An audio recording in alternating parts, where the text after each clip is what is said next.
Welcome to RV Odyssey. While I am not in my RV, but I'm actually visiting my parents for a while, and I have Rucka Rucka Ali, the internet YouTube sensation, and we're going to talk about probably a lot of things today. And, I'm not going to go into a big introduction on who Rucka is. I have a link. You can go to ruckasworld.com or go to YouTube, and it's Rucka Rucka Ali is the YouTube channel, right? Because there's a couple of them. Which one's your main one? There's quite a few, but if you just look me up on YouTube, you'll find what you're looking for. Yeah, so he does parody videos. They're hilarious, and we'll talk about them. We'll talk about some of them at some point. But what I really wanted to talk about is literature and how you think of literature, and this is a good way to get started for me anyway. And, you're a comedian. You've been doing this for like 10, 12 years now, I believe. And, you have rap, you have music, you write lyrics, and they're funny and edgy and challenging. And that's what's really interesting. And I think that's, I really like your comedy. I think it gets the essence of comedy. And before I kind of go into my view, I love Greek tragedies. I fell in love with literature because at 9, I was trying to figure out this thing called the Iliad. I was good at nothing in life, but in school, but people at 9 years old, people said I could read okay. And I was like, okay, I guess that's good. I heard this book, the Iliad, was supposed to be the greatest piece of literature ever. So I was like, okay, well, if I'm a good reader, I should be able to understand this. I started reading it at 9. I was crying the whole way through because I don't know what the fuck was going on. I was like, something's wrong with me. So my whole life has been trying to understand that and literature in a big way. So so Greek I'm very interested in, especially, and they had, of course, the smiling and the sad face of Greek and tragedy and comedy. So I was just curious, like, as a comedian, you're in this tradition of it. You're a working comedian. You're making your living at that. You're impacting lives. And I'm just curious, what do you think comedy is? Comedy is funny. Okay. So this is an interesting thing about artists, and I wonder if you think about this, and maybe we should avoid this question, because do you think that as an artist, if you delved into the essence of your art, right, you tried to understand it, it would basically ruin it for you, and you wouldn't be able to do it anymore? No, I think that's kind of a false belief people have. Like, if you try to explain art, it loses its meaning. I mean, I think the opposite is probably true, but there is such a thing as like over intellectualizing to the point where you're trying to have this out of body experience, literally, like you're floating away. I have. Yeah. I mean, I've had many moments of like reflecting on like, why is this funny? And like, it ultimately is just kind of like an attitude. It's like kind of this sort of independent approach to the world where I'm not threatened by scrutiny, and I'm not threatened by what anyone else thinks of this. Like this is just funny to me, and it's everything right. It's everything that should be. I've heard it said, comedy is nihilistic in nature because it knocks things down. And that could be true. I also see it as, well, yeah, so it knocks things down, but it knocks down things that don't matter, typically. I mean, there's different ways people do it. Some people, they knock down things that do matter. They knock down the idea of integrity. They knock down the idea of that's why it's so important to have your values solidified. Mm-hmm. Right? Aristophanes, the famous example, Aristophanes in the Clouds made fun of Socrates, a very valuable human, and not too long afterwards he was executed. Right? And so comedy definitely has a power by directing the society to laugh and negate at something, but there's a tradition of, so that's the power that it has. It can cut, right? It can destroy, it can bring down something. Like there's a famous thing in V for Vendetta where the guy, attacks the big monarch figure, even though he knows he's going to be killed eventually, because he says this has to be done. We have to laugh at this person, and he's cutting down the very essence of his demagoguery, right? Yeah. But the question is, how do you direct that tool, right? So some comedians will attack Socrates and then will lose a Socrates, right? And then some people will attack, how silly sexism, SJW, racism is, and how we're still offended by these things when they're really not, that offensive. Like we've moved to a better place. Yeah. Also, comedy, it can be like conflating things on purpose. So if I were to, I know we're both obviously fans of Ayn Rand. If I were to like make a statement about her and her philosophy that make it sound like a religion, and that her students are all like conflating her with the Pope, the joke is that that's not the case. But obviously, yes, some people might hear that and they think I'm knocking her they down don't understand comedy. Right. Because you're laughing at that comparison. That's what you're laughing at, right? Yeah, I'm laughing at the comparison. I'm laughing at the fact that people misunderstand and they misread and they think that's what it, on both sides, people who like Rand and who dislike her sometimes can be guilty of equating her with a dogmatic preacher. So there's that. There's kind of what in improvisation we call finding the game. So let's say you and I are acting out a scene on stage where the game is every time I use a verb, every time I use a verb, you jump, for instance.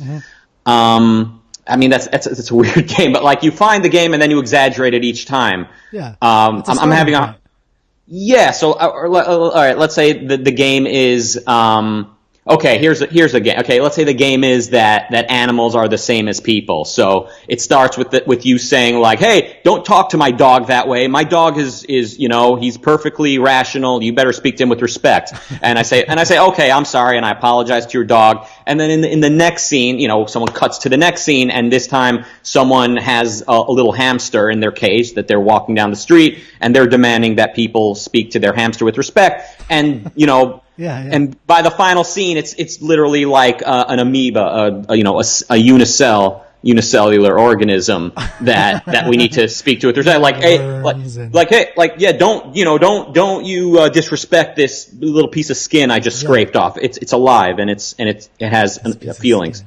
So yeah. So there's finding the game. So yes, it necessarily is making fun of something real, and it's knocking something down. And I think, like you said, if you have your values in order, if you have an opinion, then you can't make fun of the good. You can't make fun of it. I don't mean you mustn't. I mean, it's really impossible. You can't make fun of something you look up to. You can't make fun of something you agree with in any substantial way. So, back to you, Kirk. Well, I mean, for me, I find this interesting. Like I said, literature is my passion, and comedy is a form of literature. Writing lyrics is an art, and you're recreating reality. And it's I read a lot of poetry on my podcast, a lot of poetry, and I've done it a long time. I'm doing a Nathaniel Hawthorne series, and in between that, he wasn't a comedy writer, but he would write satire occasionally. He would make fun of certain people in a certain way, and I'm interested in the like tragedy is what I'm particularly passionate about, but comedy is an interesting antipode, and it's always been the antipode, and it's, and it has a certain power of its own. And so for instance, what do you think of this idea? The Greeks believed that tragedy was far superior than comedy. There was a role for comedy, but it didn't do what tragedy could do for your soul. And so they thought of it as superior in that sense. What do I think of that? Getting deep on comedy. Well, no. Well, that we go deep on this show. We penetrate the question of which is more meaningful is a hard one. I don't know if one is more meaningful. Obviously, tragedy makes it's an acknowledgement of values. Like death acknowledges that life is finite and precious. Heartbreak is an acknowledgement, that you're alive and that you have values. So it is meaningful. On the other hand, without laughter, what's the point? So I think I think trying to pick which one is kind of better might be a little bit of a misguided attempt at a hierarchy. I don't know if there is kind of a better one. It might depend on your mood. Yeah. And I reserve the right to change my mind about that someday because but I think something we do in society, Kirk, is we overplay downplay the importance of tragedy and loss and what am I getting at with this? We dismiss the significance of just everyday products around us, you know, that make life so much more convenient. We're like, oh yeah, sure, you know, a dishwasher, yeah, that's obviously it saves you. A laundry machine, right? It enhances your life times infinite to infinity. You know, it just saves you so much time. Food, you know, being bought at the grocery store, it saves you the task of having to dedicate your mere existence to sustaining yourself. Mm-hmm. But we just kind of brush it off like, yeah, sure, that's a nice perk, but that's not you know what's important in life. I mean, but as you and I probably would say, it is important. Someone really had to put their mind to work to bring these things about, and it's plenty important, and it's a very big part of life. So similarly, I think we tend to brush off laughter and comedy as kind of like, yeah, sure, it's great, but that's not meaningful. Well, why not? Well, I'm arguing it is meaningful. The Greeks had a little bit of a different view, but we'll put that aside because I think what you're saying is interesting. I mean, one of the ways that a comedian in the recent last couple of years, Louis C.K., pointed out exactly what you were saying right now, is his whole joke about, you know, you're a Greek myth, like people who complain about the chairs on airplanes, right? You know that joke, right? I mean, yeah. So a lot of these comedians do point out really insightful things occasionally, and you know, he makes fun of you, like in the case of Louis C.K., and you know, he's talking about how you couldn't even conceive of how they put air in their fucking tires, and you're, you know, complaining about capitalism and all that stuff. And even though he's like kind of socialist, but the joke is fucking hilarious, right? Like, and it's very insightful. And not all comedians do that all the time, but some of them do it some of the time, and the better ones do it some of the time. And, you know, he's pointing out the same kind of thing you're talking about right now, and the power of the comedy in that sense is, you know, I think, again, I'm taking an outsider's perspective. So you're an insider. So I think, like I said, it's interesting because you may not think about it as much. You just do it, right? Like that's kind of always been the artist's role, is sometimes they don't philosophize about their own thing, but it's easier for me as like a critic to come outside and say, hey, this is what you're doing. I'm like, that's not what I'm doing. Go fuck yourself, right? Right. So no, I think something maybe all comedy does, but certainly a lot of stand-up comedy does, is like kind of point out those things you never thought about, kind of like pulling the curtain up just a bit. So like giving you a little bit of context. So yeah, when you're sitting on an airplane and you're impatient and you're uncomfortable, Lewis is saying, hold on, you're sitting down in the sky. Like, this is crazy. You're in this. And of course, I could challenge Lewis further and say, well, Louis, why are you so intellectually lazy when it comes to pulling the curtain up further? And why don't you, you know, like, why don't you take your conclusions to their logical extreme? So, but yeah, comedy does that. If there were relationship jokes, you know, like, oh, you never notice you do those things. You know, George Carlin, who I think is pretty nihilistic a lot of the time, he would say like, oh, why do we use this word for this and that word for that? And what's up with that? He observed, like, in making fun of the environmentalists of the 90s, or whenever he was doing this routine, he said, you know, environmentalists, they act like we need to get back to nature and, you know, we need to protect nature. Is a plastic bag not a part of nature? Like, a plastic bag is a part of nature. Like, that was his observation, and of course it is.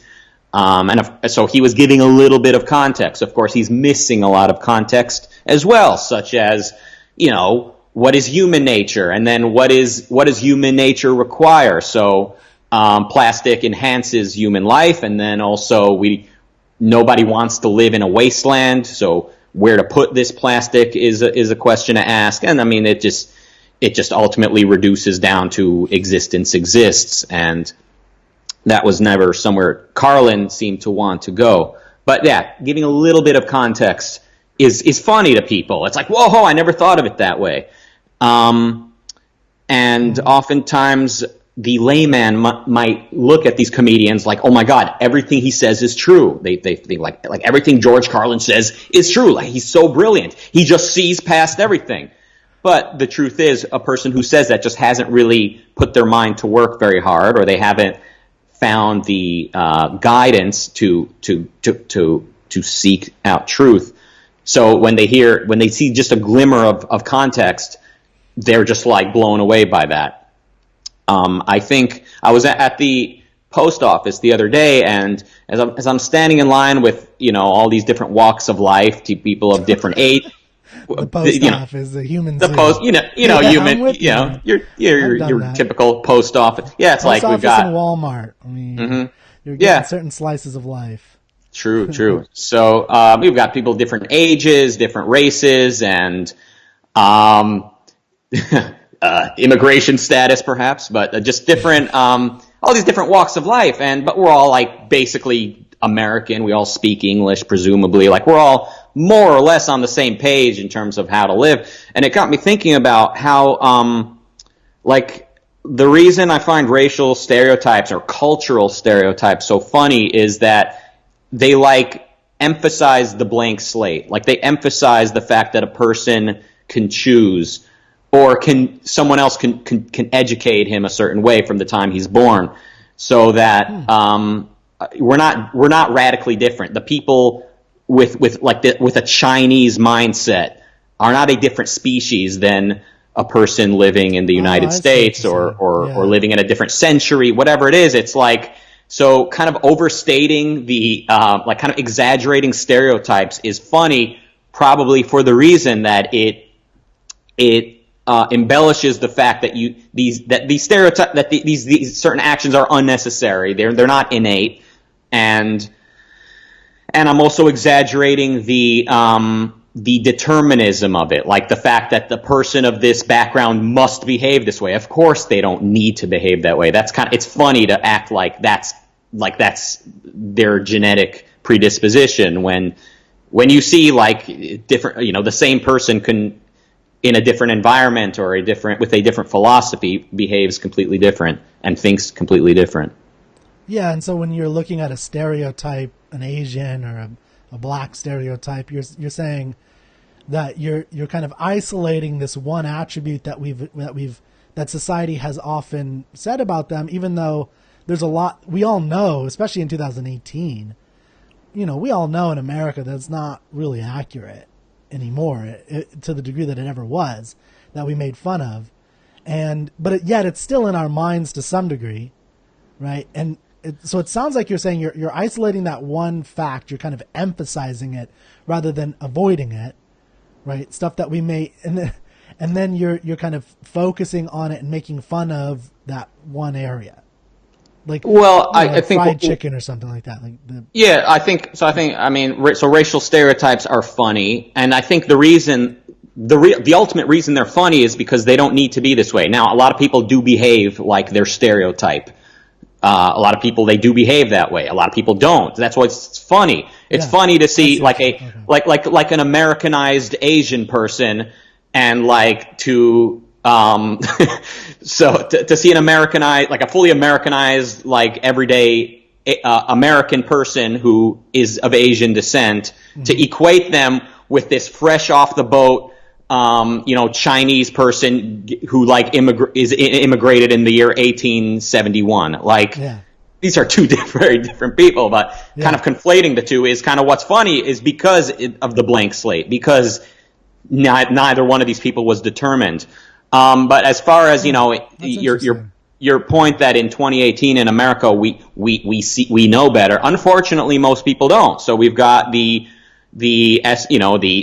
nihilistic left who sees, on one hand, they say race is a social construct, but they also say that this social construct has determined the way a member of a race or of a group sees the world, because they've been kind of conditioned by the patriarchy. Yeah, that's the intersectionality thing. Right, so they've been conditioned, so now they must see it that way from that point of view of that group, which is a social construct, but it has, however, determined how they see the world, so they cannot understand or empathize a person of a completely different group. So there's the left saying that, and then what has been largely the answer to that coming from the anti-social justice crowd is biological determinism. They've said, oh, no, race is not a social construct. Race is real. It's genetic, and it does determine, and then they try to They try to point at history and say, look, this race of people behave this way, that race of people behave that way.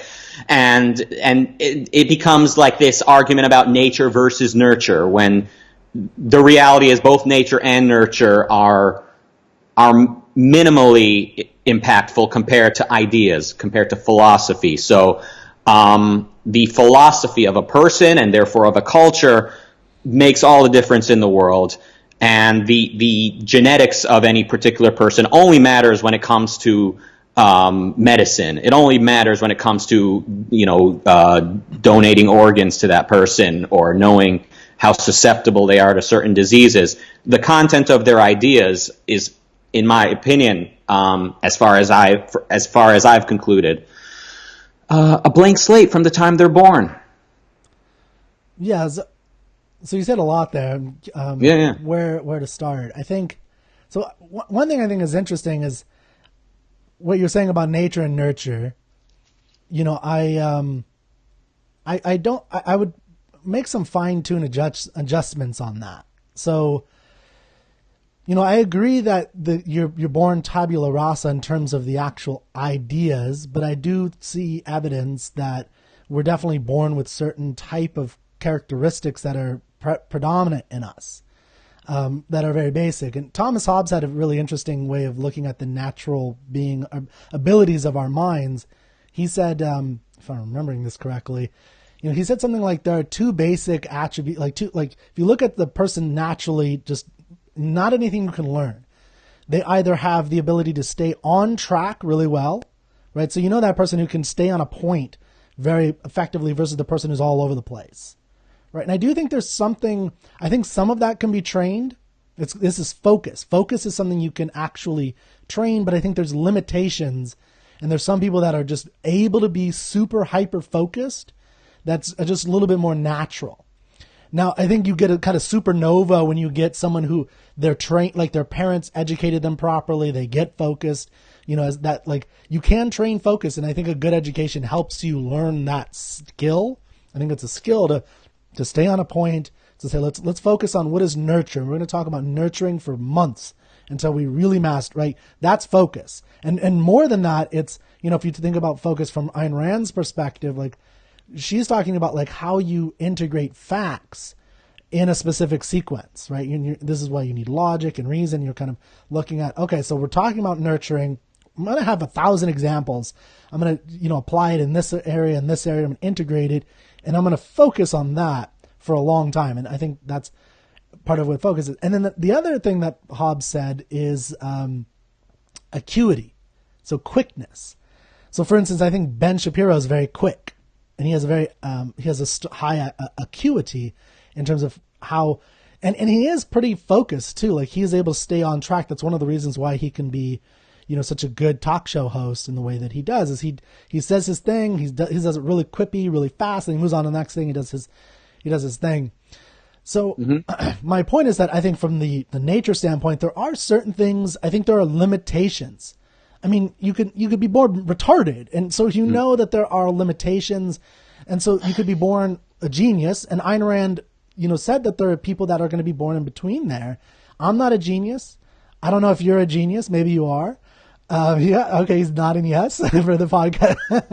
Rucka Rucka the genius. Okay. I don't know. And but there are certain geniuses of the age, that kind of can, like a Newton that can integrate something brand new and stay focused for their whole life.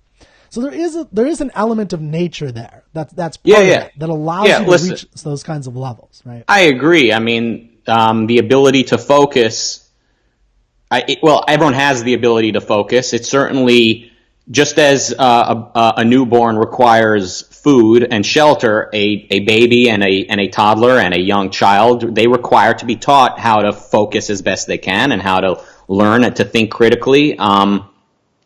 And to a degree, any kid in a civilized society does learn to a degree how to focus, in that he's taught to use certain tools and how to solve certain problems. It's certainly something that not everyone is taught properly. In fact, probably most of us or all of us have not been taught how to focus correctly. Right. Yeah, Now, yeah. I've always been good at focusing, I think. Not great at focusing at school, not great at listening when someone's talking, but, On your but having, art. yeah, very, very active mind. There was a Yeah. point when I was about 3 years old that was like my first like coherent memory when I remember like looking down at the carpet and thinking about the fact that I was thinking. Kind of like thinking about the fact that I exist, like I'm here. Whoa, I don't remember where this started, but here I am. You came And online. exactly. I logged on to the internetscape. Of Rucka's consciousness. And that was, so that's yeah, I agree that there are different, some of us for one reason or another choose to focus no matter how we're raised, and others seem to never learn how to focus till the day they die. That is, focus very hard. I don't know where that comes Or from. they It could purposely very, unfocus. This is yeah, James Taggart. Right? yes, James Taggart, that's called evasion. right. You're consciously not focusing. You're specifically saying, like, you see a new fact and you rationalize it away as, oh, that's white people being white people, right? That's a way to, that's what Leonard Peikoff would call disintegration. Is you're consciously on purpose saying, I'm like, it takes effort to integrate something. It takes mental effort. You know, Peikoff calls it mental sweat. And I love that, like that analogy or metaphor. It's mental sweat to do it. So it's just like going to the gym. You got to do it.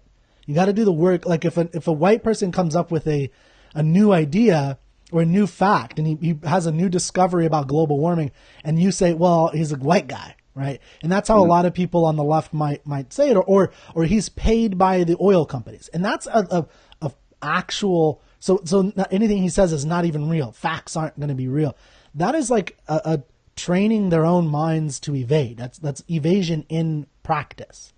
So I agree with you that there is, like, you're absolutely right. Like, everybody has this focusing ability. We can be trained to be focused more or worse. We can choose to be more or less focused. And the training is largely from ideas. It's from philosophy. So the way, you know, the ideas that you're taught either implicitly or explicitly can play a very, very, very big part in whether or not you choose to focus in your life. And then a handful of people, for one reason or another, just choose to focus early in life and just never stop. And those might be the geniuses that you're Well, so what I'm arguing, and of. what Thomas Hobbes was arguing, is that it's just like, you know, the physical, like if you think of mind and body as one, integrated, there's no separation. So just like in the physical realm, you know, I work out a lot, but I know there's a certain limit when I'm squatting and I'm benching and I'm deadlifting. There's a limit. Like, I'm improving a little bit all the time, but there's got to be a limit, right? I'm not going to be doing 5,000 pounds, right? Unless I take some kind of special drug that they haven't invented yet. And then that's an interesting question, I think, is like, but there still would be a limit at some point. You know, I wouldn't be, you know, juggling worlds like a Superman. Like, there's got to be some limit. So what I'm saying is, in focus, what I think is true in the nature part. So I'm still focusing on this nature, and then we can talk about the nurture, and then talk about free will if you're interested. But the nature part is, there are some proclivities that we're born with that some people can focus more easily. Like, it's more natural to them. And then when you have the like the combination of they get the right training, they focus more, that's even better. Now, I think every human being who's not, you know, completely retarded, and I mean that literally, obviously, like they're completely mentally deficient. Every normal person, which is like 99.9% of everybody, they all can improve their focusing abilities. Everybody. If you're a human, you have free will, you can improve your focusing abilities. Maybe you won't be able to improve it as much as a world-class thinker, but you can improve it. So, of course. So what I'm saying is, like, there is a natural element to focusing, or to our minds and to what we're able to do. Look, that question about where does that initial focus come from is a tough one. I don't know. It could be genetic, it could be environment, or like it could be just simply a choice where you can't go any back farther than it. So you can't say what made you choose to choose that. Well, you're still asking what made you choose to focus.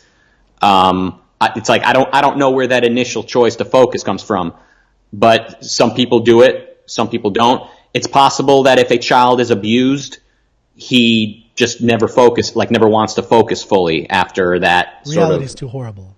Yeah.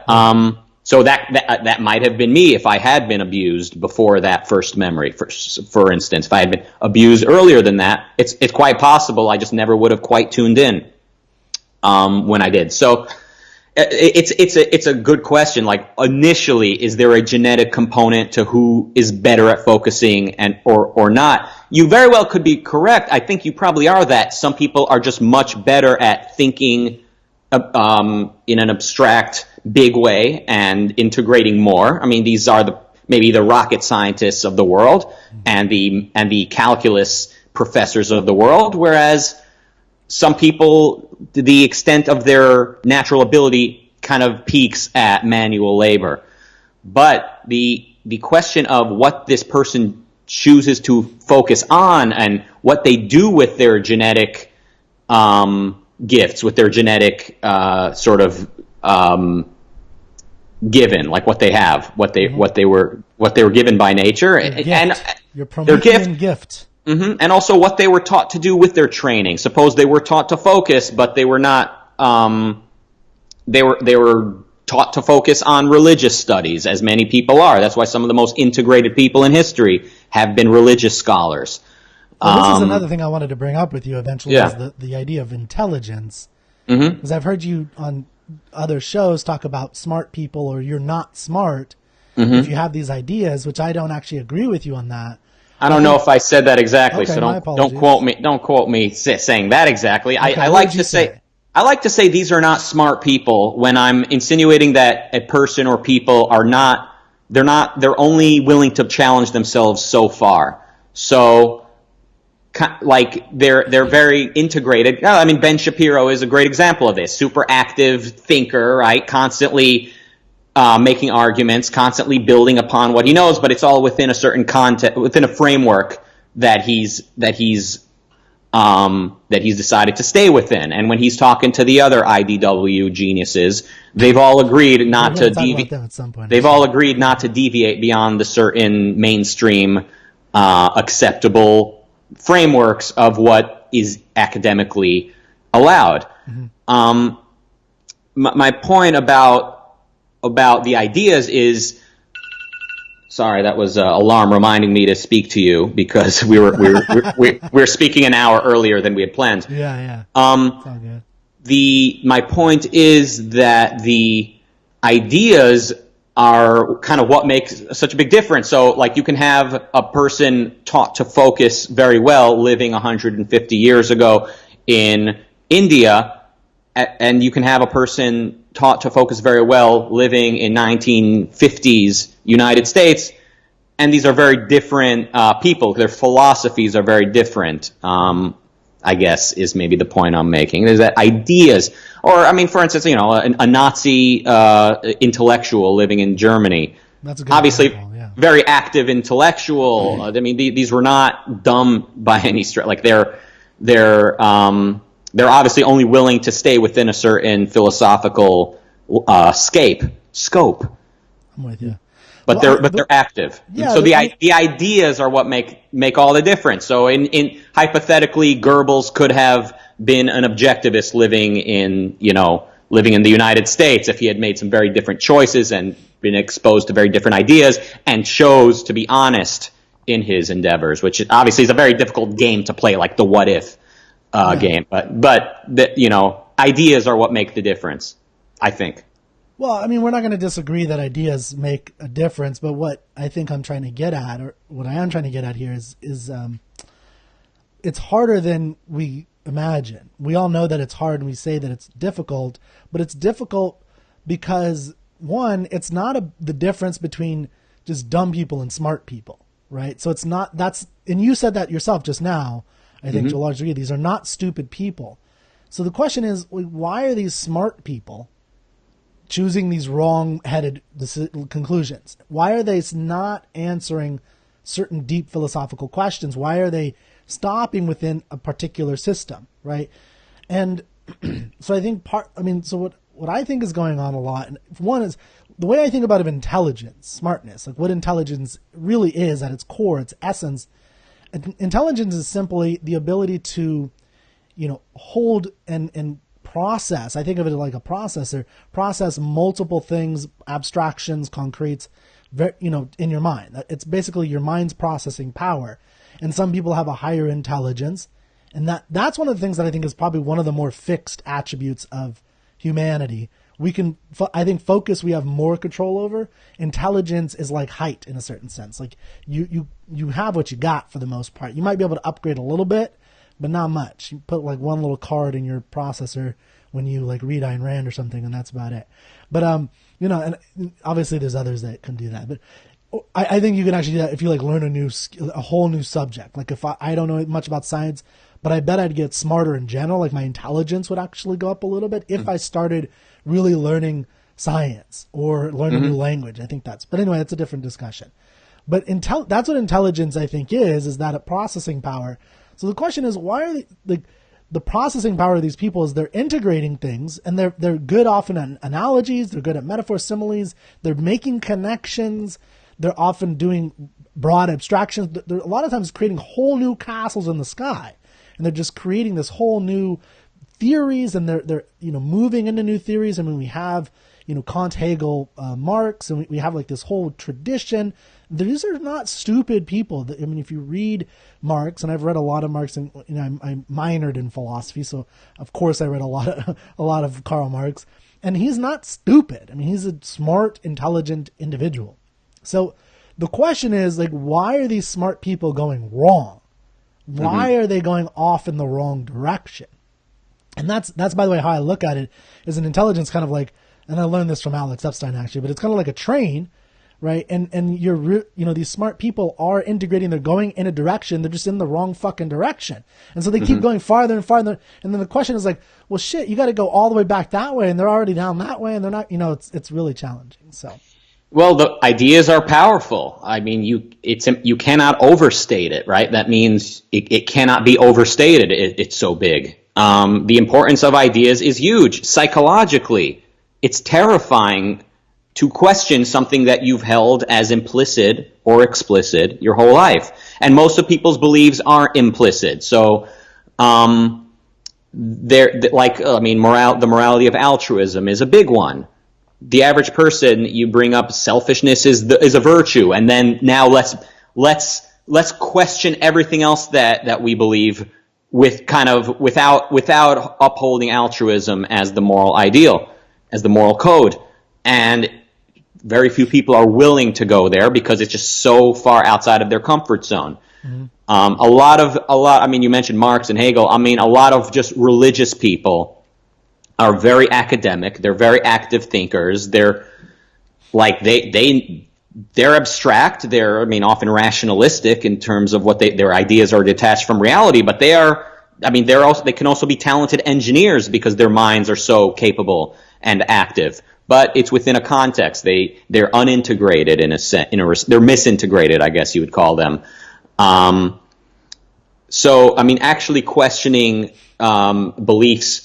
Questioning ideas, especially when it comes to ethics, is really what separates the men from the boys, in my opinion. It really is everything. So most people, and even people who, may discover like the objectivist ethics and agree with it, even in their case, they might still have a lot of guilt that they're carrying around because they haven't really kind of untangled the wiring of altruism.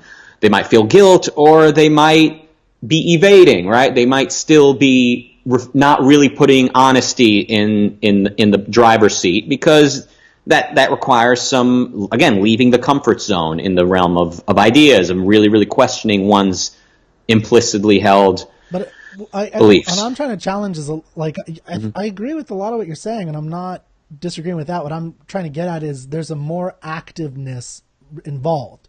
So it's not merely a matter of, I mean, you could say laziness, but it's like when you, like, honesty is not something you just kind of do, like, or it's not something that you just, you're either honest or you're dishonest. Like, honesty is a certain way of integrating facts. It's a method of, and it's saying, well, here's a fact that doesn't quite fit with my theory of this human. Let's say you're talking about an employee or a fellow person you're working with, and it's like, well, they're always mean to me. Well, except this one time. So what's going on? Oh, maybe there's something going on in their life and they're depressed, and but I think they're just an asshole, right? And I don't want to be honest about it. And that's honesty. And honesty is like, I'm going to look at all the facts, give me the facts, all the facts, the whole truth, but nothing but the truth, no matter where it takes me. But you have to be willing to go down the route to take you there. And the issue, so this is where I'm taking issue, I think, is like, I agree that you need to be honest. What I don't quite agree with is that it's just a switch, that people are just, they're either honest or dishonest. It's like, it's more like hitting the treadmill. And it's more like, you gotta either you do it and then you could do it better and better and better, but it's fucking hard to be honest. Like, it's like, to be honest with yourself is, for me anyways, really hard. Like, to look at myself and like, okay, I'm not where I want to be. Why am I not, am I just being lazy in certain areas? Am I not as productive as I could be? Because I'm pretty productive. Oh, but and there's so many ways that you can easily rationalize in a negative way your own self, right? Or, especially yourself. It's easiest to rationalize yourself. So, I mean, I think like, I like, you're super passionate about ideas, and I had actually, I don't know if you've read Cyrano de Bergerac. No. You read that? It's Ayn Rand's favorite play. And, I really recommend it. I mean, if you're going to take literary advice, take it from Ayn Rand. And this play is amazing. And it's like Edmond Rostand, he's the last romantic. And it's, he called it a heroic comedy in 5 acts. And I don't know if you know the Steve Martin movie. I'm sure you do. Like, where he's got the big nose. He plays a fireman. Damn it, what's it called? I'm forgetting the name of it. But anyway, he did a movie in like the 80s, and he plays this fireman with this big nose. And he's this big, courageous. This is a guy who never compromises, and that it causes him a lot of problems in life. But it's about the non-compromising, hero essentially. Mm-hmm. So anyway, I think of you when you say that, because you don't like to compromise. You like to go after it. You don't like it when people do it this way. And I think that's interesting. And the side that I want to explore, I think, with you is, and interesting, is like, people are, it's difficult for people to do things. It's not a matter of just do it, right? It's not a Nike slogan. There are a lot of psychological reasons that are in the way, that are problems. And if I bring it back to comedy, what I really think comedy and what your comedy can do, and, what I like about your comedy, and who knows where you're going to take it. I mean, you're still fucking young. Like, you have a huge career ahead of you. Is like, what I love about comedy and what I love about what you're doing is you're pointing out certain inanities, like certain sillinesses in the stereotypes, I think. Is what I'm saying, is like, here's a stereotype, here's something that you all hold, that may be a little silly, and let's kind of, poke fun at it. And I'm saying skepticism. No, I mean, I think that's kind of that's something that like the feminist comedians and all the dorks at the comedy club like to do. They're like, oh, I'm being offensive to show you all how racist you are. No, it's well, I'm saying the opposite. But okay. Yeah, but I'm not making any statement about if most people are prejudiced or not, or that people need to wake up. It's like, I find this funny. Like, it's funny to me because, like, through introspection, I know just how many choices are open to a person. So to kind of put, yeah, so your broader point is that we have free will. Here are stereotypes of where people are choosing not, like, it doesn't seem like they have free will, but they actually do have the ability. Is that right? Sort of. I mean, it's these stereotypes. They're in the culture. They've been in comedy before my time, and they're in the media. They're depicted in a number of ways. So it's kind of a joke. It's like, it's like something. It's like, yeah, it's out there. These are memes. There's a word I like to throw in. It's a meme. These stereotypes are. So it's funny to kind of celebrate them. It's not a statement about if they're true or not. I mean, to me, it just kind of goes without saying that, like, just as I have made so many, like, choices in my life, so can everyone else. I don't have this, like, philosopher king mentality that so many alleged non-racists have, which is that they look at themselves as individuals, but they put everyone else in this deterministic box, and then they think they're the philosopher king who's going to do what's best for that group. To me, it goes without saying that every individual person on earth can make virtually any decision about what they believe and what they're going to do.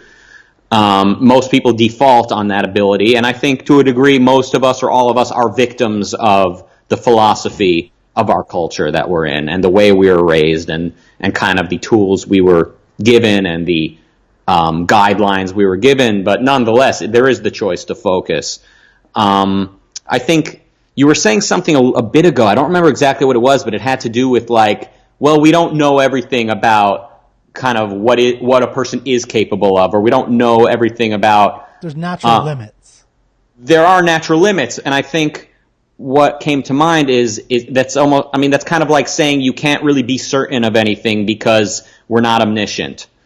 Holding omniscience as the standard, you were talking about. Well, I'm never going to be able to lift the planet, so there are limits. Yeah, but there is the context of what kind of what you can't, your potential, and then working to achieve it, working towards a certain goal.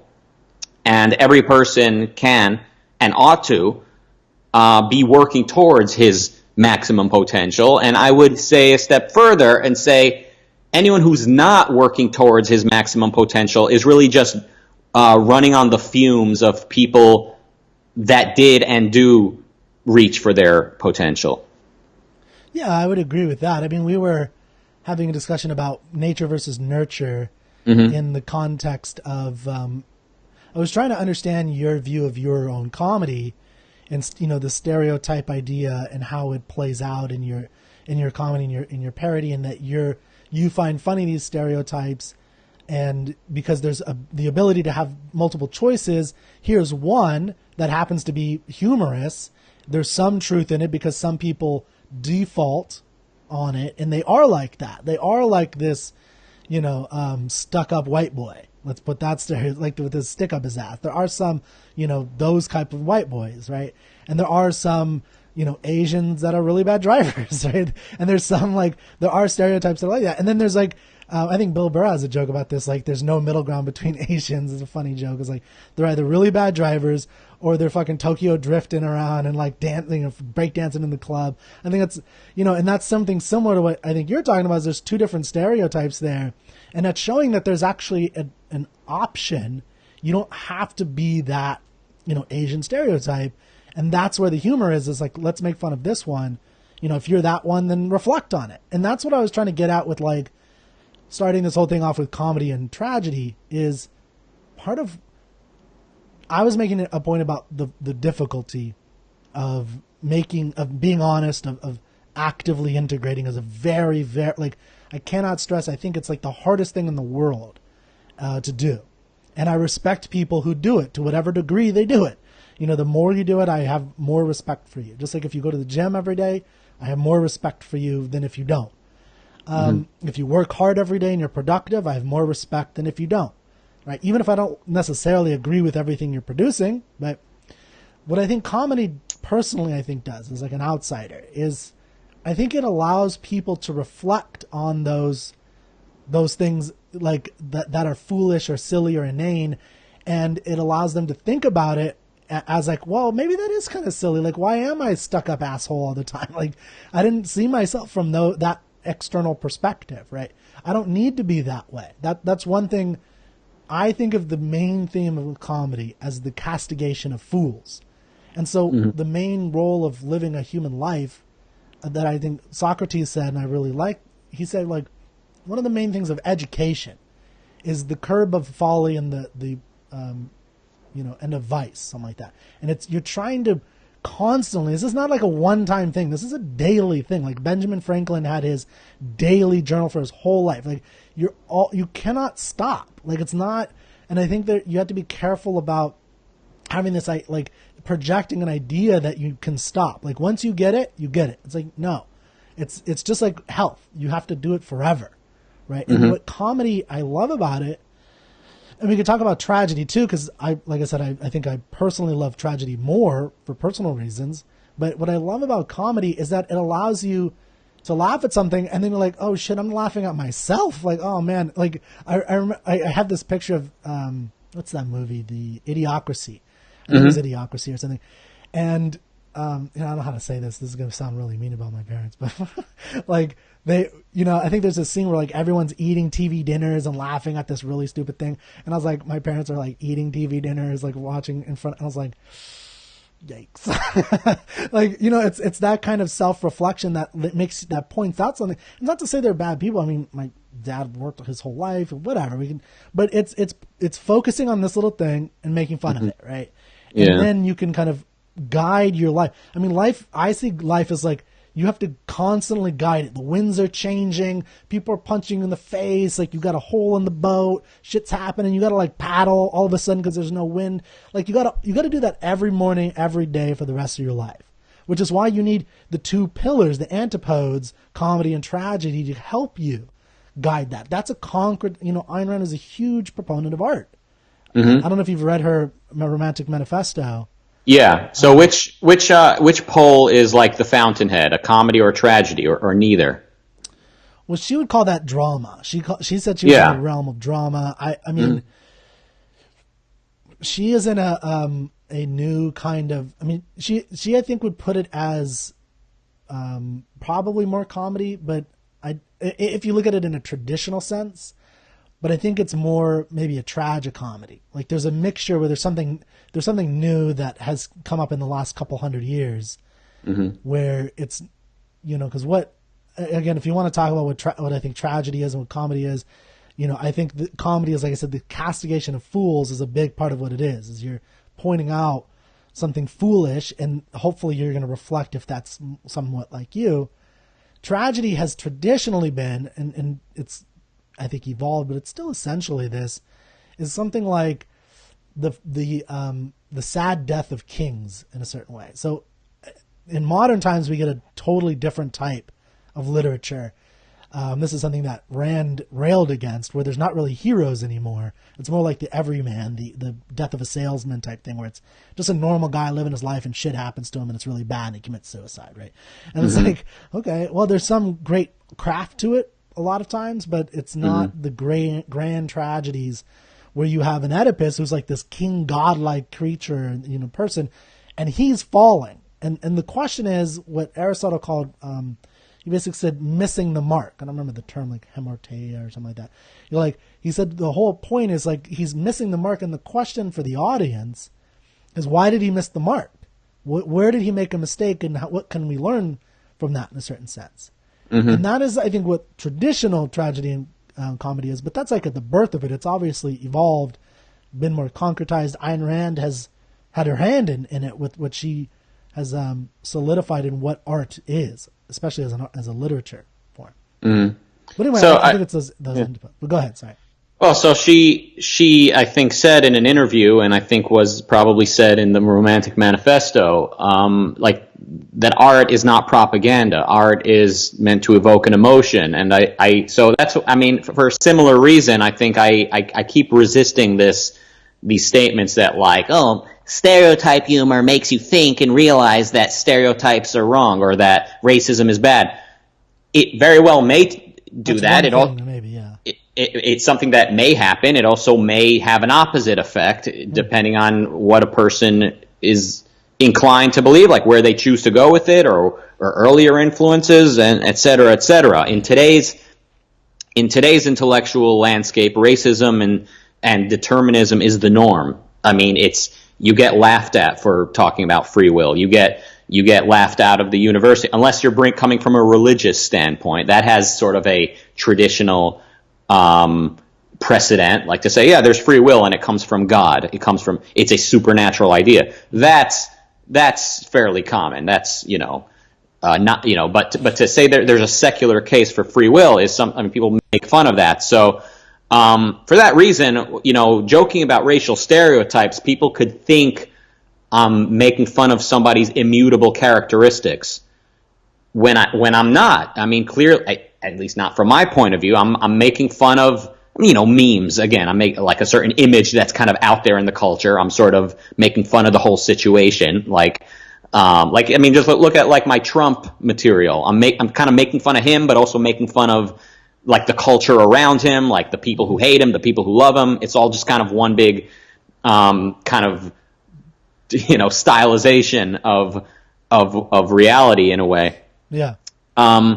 So there's that element, and then there's kind of like the joke when it comes to stereotypes is kind of that nobody is determined to behave any particular way. Every person can and should think and act according to their values, in pursuit of their values. So that is in there. But I as we're talking about this, I'm thinking about the fact I've never had a song about like mentally retarded people. Like I've never thought to go there. Not because I'm like the comedy police and you may not joke about this, but it's just not funny to me. I'm not like not offended. I guess I sort of am, but like I'm not trying to be like the comedy police. It's just for me, like why do that? Like why make fun of somebody who was born unable to think? It's just such an uncomfortable topic. So that's interesting. I mean, you're making fun of the things people have choices about. Yeah, they don't have choice about being retarded. If you're like if you're retarded or if you're born without arms and legs, you don't really have a choice about that. Yeah, there was I did a song after Kim Jong-il died, and at the end of the song it was called My Korea's Over. At the end of it, I never saw that one. That's a funny play on. I love your puns. Your puns are great. Oh, thanks. So at the end, he's saying, "Goodbye, Sarah Palin. I'll never forget that night." And then it cuts to her like holding a baby that looks like him. Yeah. And of course, the picture originally that I found of her holding a baby is of her holding her retarded son. And could I have just used that picture as is? Of course, I could have. And in fact, the establishment sensibilities would have endorsed me doing that because the mainstream media and most people had no qualms laughing at Sarah Palin's baby. Yeah. But with me, I was like, no, who wants to do that? Like there's a joke, there's a thing I don't want to include. I superimposed like a baby wearing Kim Jong-il's glasses into her arms. So the joke is, he had sex with Sarah Palin and now she has a baby that looks like Kim Jong-il. But I felt like sick at the thought of like using her actual baby with special needs as the butt of a joke. And again, it's not this Talmudic, like, here's what's okay to joke about and here's what's not. It's like, it's not funny to me. Similarly, like, I've never thought to make fun of, like, Ayn Rand or, like, anyone who I really, really look up to. It's not, again, that, like, oh, she's a godlike creature who may not be mocked. It's her name and her likeness just brings to mind such admiration and reverence. Like, it's a bizarre thought to like spend any time and energy like I don't know, like focusing on her immutable characteristics or on her accent or like anything that just is so beside the point of kind of what she brings that makes kind of what she brings to the table and like makes her unique. Do you often do jokes about people who've died already? Like, do you have a lot of comedy about? Because it seems like you're mostly talking about people who are in the culture today. Yeah, and they're yeah. Go ahead. I think the one time I did that was that I can remember. Well, of course, Kim Jong-il after he died, but I mean, he deserves much worse than. And he just died. I mean, like, do you make fun of historical figures that often? In general? Not really. Works or something, but I don't. Well, I did that history of philosophy song. But exactly. But you were I don't know. I don't that was one song. Yeah, I did a song when Steve Jobs died right away. But like this was a long time ago. Like I don't think I would do that today. It's like it just felt forced. Yeah. I was in a much different place then, like in terms of what I was going through in my life. So I was a much different person, and that was kind of like a period of my, career, quote unquote, when I was kind of trying to force the funny and trying to like work a certain formula. Like, oh, this worked. Oh, people, they like jokes about tragedies. They like making fun of something serious. So here, someone just died, and Apple, has all these connotations because, whatever, hipsters and vegans and paleo people are all into Apple. So let's make fun of the dead CEO. And there was probably an element of respect in that song, despite everything. I was kind of celebrating his achievement, probably behind the mockery. But other than that, no. I mean, I don't know if I've spent any time picking on historical figures. But most of my content is not about people, unless they're like current political. Yeah. Well, that's what I was like saying. like a certain like a current president or candidate, Yeah. or someone who's really really in the like heavily in the news, like Bill Cosby was a couple years ago. Yeah. Yeah. So I mean, I think. Well, what I was saying is, like, it wouldn't make sense for you to make fun of Ayn Rand because she's been dead for 35 years. So Yes, like, it's not... but still, even though she is on my mind, she's a very relevant figure in my story. It just never it never occurs to me that like, hey, I should mock her, or like I don't. Okay, so like there's this something people have attributed to me, which is not really true, is that with it, like nothing is sacred. That's the idea with comedy. Like nothing is sacred. Everything is okay, or nothing is okay to joke about. Well, everything is technically okay to joke about, but what I choose to focus on, what I choose to kind of joke about, has a particular context. Usually, it's something that I find funny. So, like, it needs to be funny to me, or it's not worth joking about, I guess is. So again, and people they try to project on me all these like oh he hates everyone, or he's making fun of everyone equally. Well, it's not really true. I make fun mostly of what I find to be funnier. So the point I'm trying to make here is just that like it's either funny to me or it's not. It's not about the message. It's not about the it's not about following the guidelines. And unfortunately, comedy has become this like political scene. Like it's become a bunch of feminists and just a bunch of activists getting on stage and just talking about the issues, and that's very very uninteresting. Well, so why don't we talk a little bit about objectivism? I think there's something maybe objectivists could use a little bit more comedy to point out some of their follies and vices. Not because of anything innate to objectivism, but because everyone needs that. So I don't know if you've done, or that's the argument I've been making about comedy and tragedy, is that there's these two antipodes in art that can help guide you, and one is to castigate fools, and another is to help show you an admirable figure in whom to emulate, and that's that's what I think great drama, great tragedy does, is it shows you here's a hero.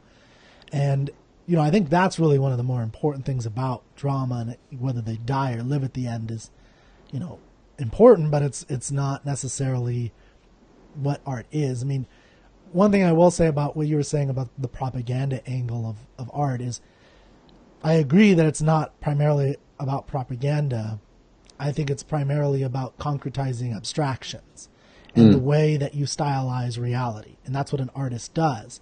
Is there, like there's this line that all art is lie, and I fucking hate that. I think it's not at all. I don't think there's ever been a lie in art. I mean, I don't think you understand what reality is, because what an artist does is they're just taking particular elements in reality, right? Like I always use the example of even like the pearly gates and heaven and how we picture heaven. That's not a lie. Those are all, if you take each one of those elements, we have such thing as clouds. There's such thing as a gate. So all they're doing is they're just combining everything in a very slanted way to show you this is what the pearly gates would look like, right? The lie may be the theme, that there's a heaven. Like that could be the lie, the message behind it. But the art itself is not a lie. The art itself is showing you reality. And I really try to hammer that home with people. Is like everything that you're getting in the actual like meat of art. Now, what it adds up to could be a lie, because they could be slanting it in the wrong direction, but all the material is not a lie.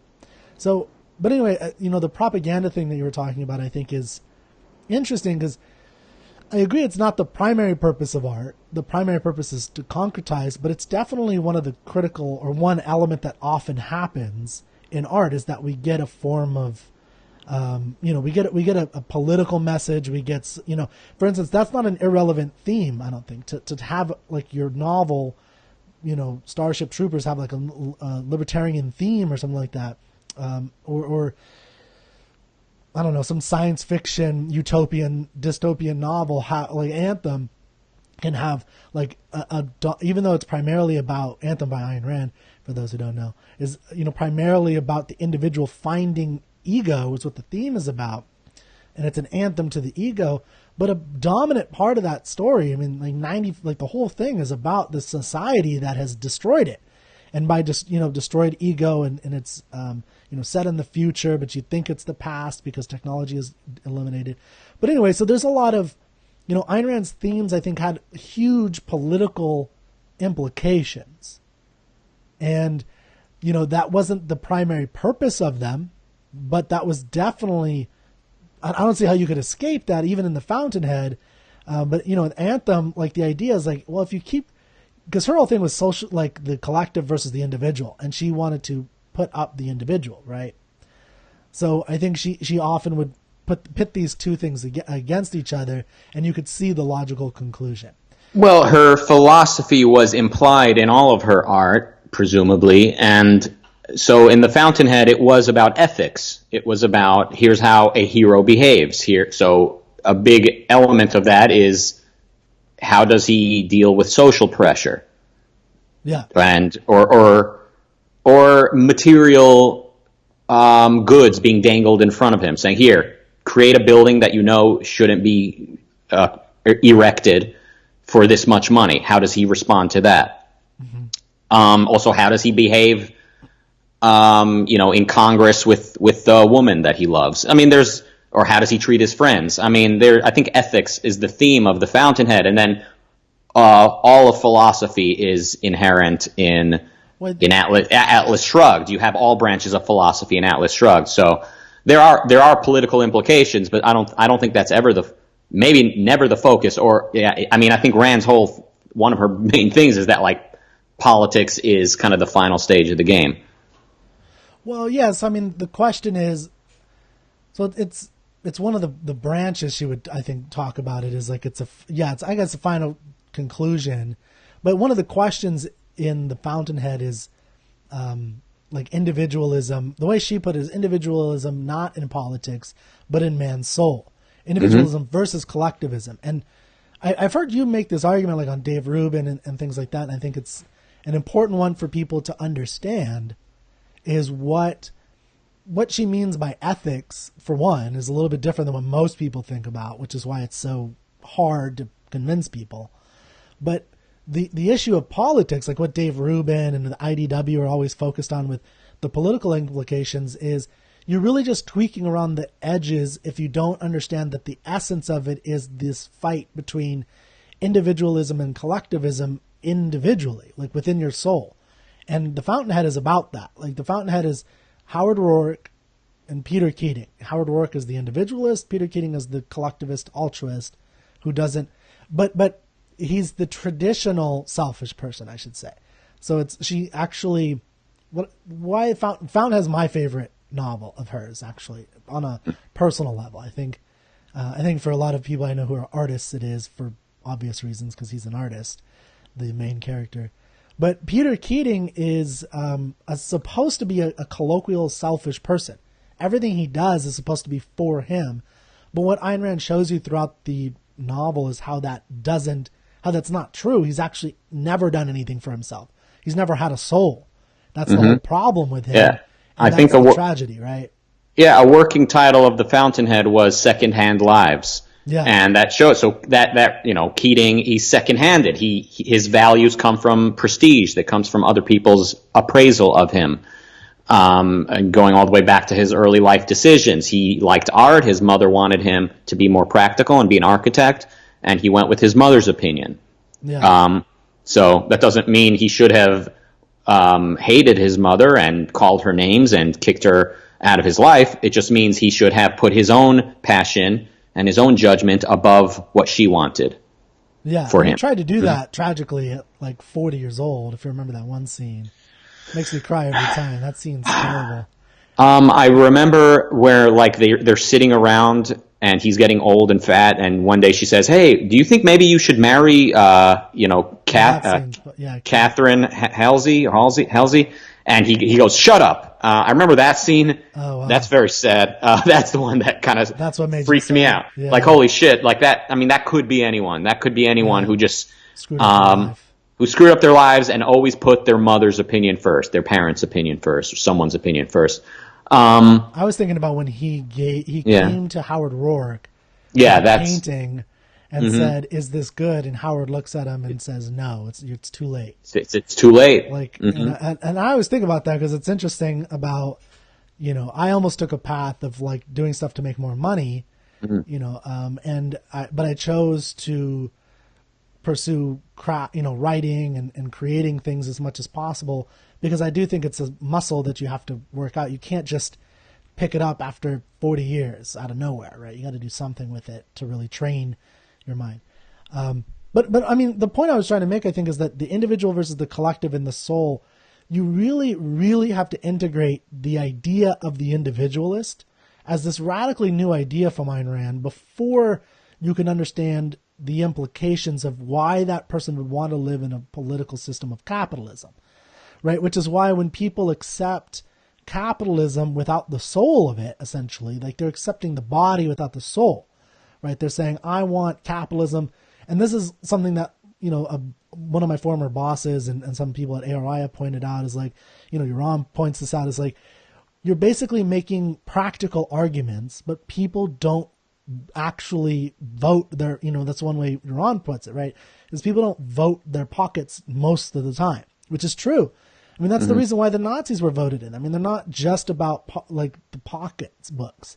And people are always voting stuff against their pocketbooks to do the right thing. And, what Howard Rourke thinks of as the right thing and what, John Galt thinks of as the right thing is two completely different things than what a Peter Keating thinks is the right thing. And that's critical because even if Peter Keating pays lip service temporarily to capitalism, it says that it's good that, rich people keep their money. It's completely going to be different than how Howard Rourke uses it. And so, I think that the essence of the art is that she's concretizing these archetypes, and she invented a new archetype. This is, I don't know if you want to talk about Jordan Peterson actually, but this is one thing I did 40 hours of talking about Jordan Peterson on my podcast. I went through every one of his chapters, did a podcast on it. I read at least one book for each one because I had a love-hate relationship with them. I think I disagreed immensely with some critical things the more I dug into it. But I was really, I love it when anybody gets me to think in new ways, like gives me something new to think about, even if I don't agree with it. So anyway, what I find fascinating about him, and I've seen some of your stuff, so I'd love to hear your opinions on this, is, he loves archetypes, but he doesn't like Ayn Rand's art. He likes Dostoevsky, which I find fascinating because it's like Ayn Rand created a brand new archetype that's never existed ever. And you don't have to agree with it, but it's like John Galt and Howard Rourke are two, like they're the Jesus of a rationally selfish person, right? And Jesus in the way that, not morally, but I mean, as an archetype, like as a person to like emulate. Even Ayn Rand said that, like she said that about art. What art can do is, answer the question, what would Jesus do? And faster than you know how to think about it consciously, the answer comes to your head. And that's what great art does. But I don't know, like, I find that interesting about Peterson that he doesn't like Ayn Rand's view or art. He likes Dostoevsky.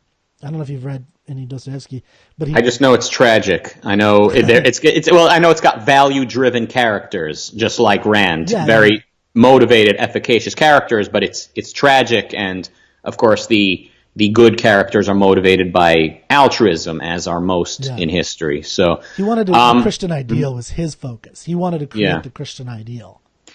So, I mean, I'm suspicious of anyone who reads Rand's novels and doesn't have like an emotional response and doesn't feel like inspired. Like for me, it was like I've yet to have an equal response to anything. The time I read The Fountainhead is still unrivaled. There's no one else has impressed me. No other author, no other creator. I mean, there's like music that I love. There's there's lots of things that really inspire me, but I mean, to hear that Peterson, like, talks about Rand's novels, like, oh, you know how they're going to end. Like, oh yeah, it's predictable. You know how it's going to end. Like, oh my, it's just, I don't know him. I've always found him to be kind of superficial.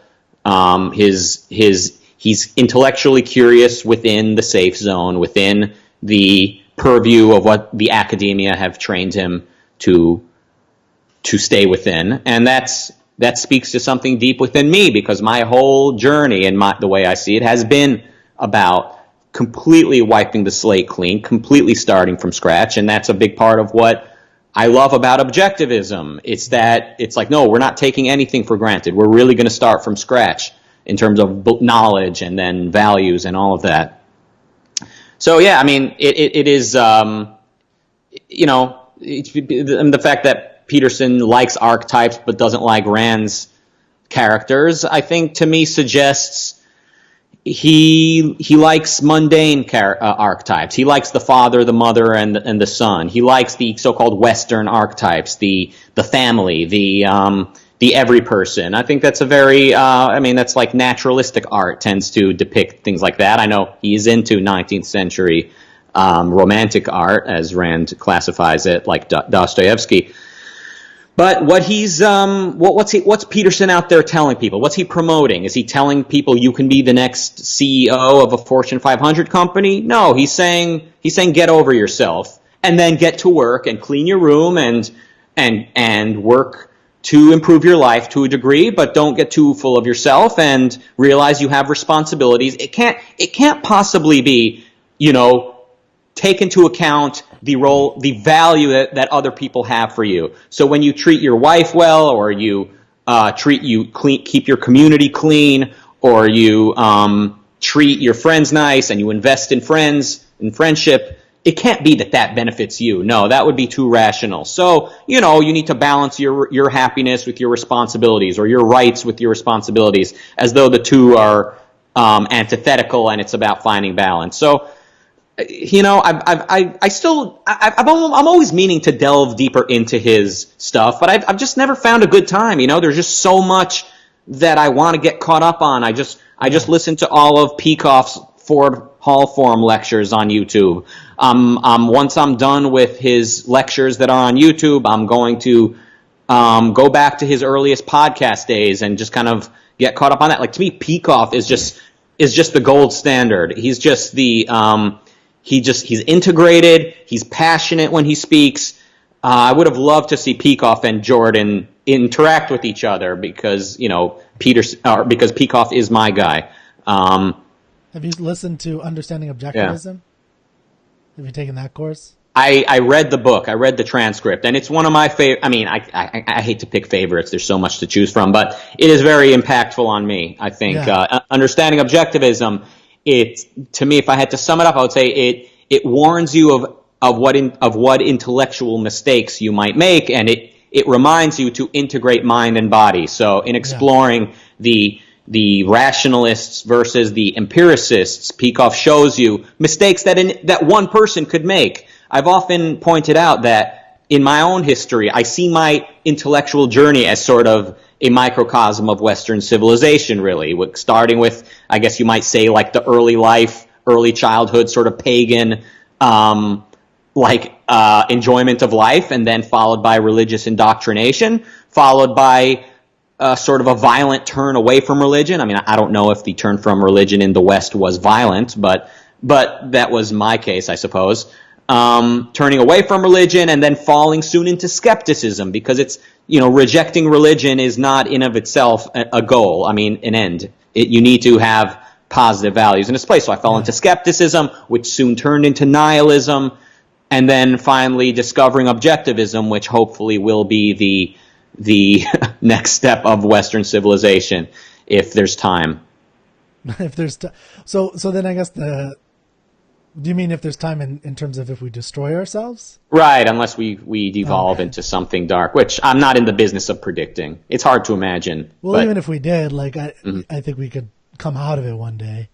Oh, one day. I don't think anyone doubts. I don't think anyone doubts that it could happen one day. But the question is, does the United States discover and embrace Rand the way that the Catholics discovered Aristotle, or are we going to fall into a Petersonian religious age and completely do away with freedom? Well, my hope with Peterson is in studying him, and I love myths too, actually. I'm a big fan of myths, especially ancient Greek myths. But my hope is that what he's actually doing in the long run is he's helping people, because I think he's secularizing the Christian myths in a way that nobody has ever done. And so I think, by giving it a certain different basis and understanding of where, the Adam and Eve story means and why it means that. And my fervent hope is that in like 10, 20 years, we can finally put the Christian Bible up on the bookshelf with all the other myths. And then it's like, yeah, it's good myths. Like I read ancient Greek myths and they're fascinating and they're great stories and they tell us a little something about the world. They do. They were observing the world. The Greeks, I think the Greeks were absolutely amazing. Peikoff was the one who turned me on to the Greeks really, years and years and years ago. Like, he has this video, he's on a boat with a whole bunch of objectivists in like the late 80s or early 90s, and they're going to Greece, and he's giving a speech about like if he had to live anywhere in history, the one place he would go to is ancient Greece, even though his life would be shorter. And he talks about all the stuff, and that really turned me on to, besides the Iliad, like really exploring Greece a little bit more. But anyway, so I think their myths are interesting. I think the Christian myths do tell you a little something about the negative sides of our nature in a way that, which is a reality. Like there's fact to the negative side of what we can become, right? Like there is such a thing as suffering. That is an actual thing in existence. I don't think it's the whole thing. I don't think it's the main thing, but it's something. Go ahead. Well, of course it's something. Well, first off, I also hope that Peterson is moving people in a positive direction. I've observed myself. One thing he's providing people is intentionally. I don't think he's doing it. I don't think he's doing anything intentionally. But That's just my hope. No, listen. Look, if he understood what's destructive about some of his ideas, if he understood what's wrong with them, he wouldn't be advocating them. One could say he's closed himself off from better ideas, and I would agree with that. I would also say it's very difficult for people late in life to, or for any age really, at any age, to leave their comfort zone. Tying back to my earlier observation, none of this is easy. But listen, there are many people who I wish would read and listen to Peterson in terms of they need some structure. They need to challenge themselves more than they are now. Mm-hmm. In my case, to me, it's like the last 10 years or whatever have been like this continuous kind of struggle to reach the next step and to hold big ideas, big goals as the motivator, and seeing no limitations on myself. So for me to kind of accept this sort of oh, you get over yourself kind of mentality would be a step in the wrong direction. But I think for a lot of people, Peterson could be a step in the right direction. But notice I'm saying step. I'm not telling them to settle for mediocrity, which I think to a large degree is what Peterson is selling. He is selling putting your dreams aside and just settling down. So there is something very positive. Look, I mean, religion in of itself is more positive than skepticism, which is why we're seeing the atheist community of the internet turning towards Peterson, turning towards religion. Again, a microcosm of history. What happened Well, do you want to tell me more? I don't actually know anything about that. Do you want to tell me more about what's happening with the internet?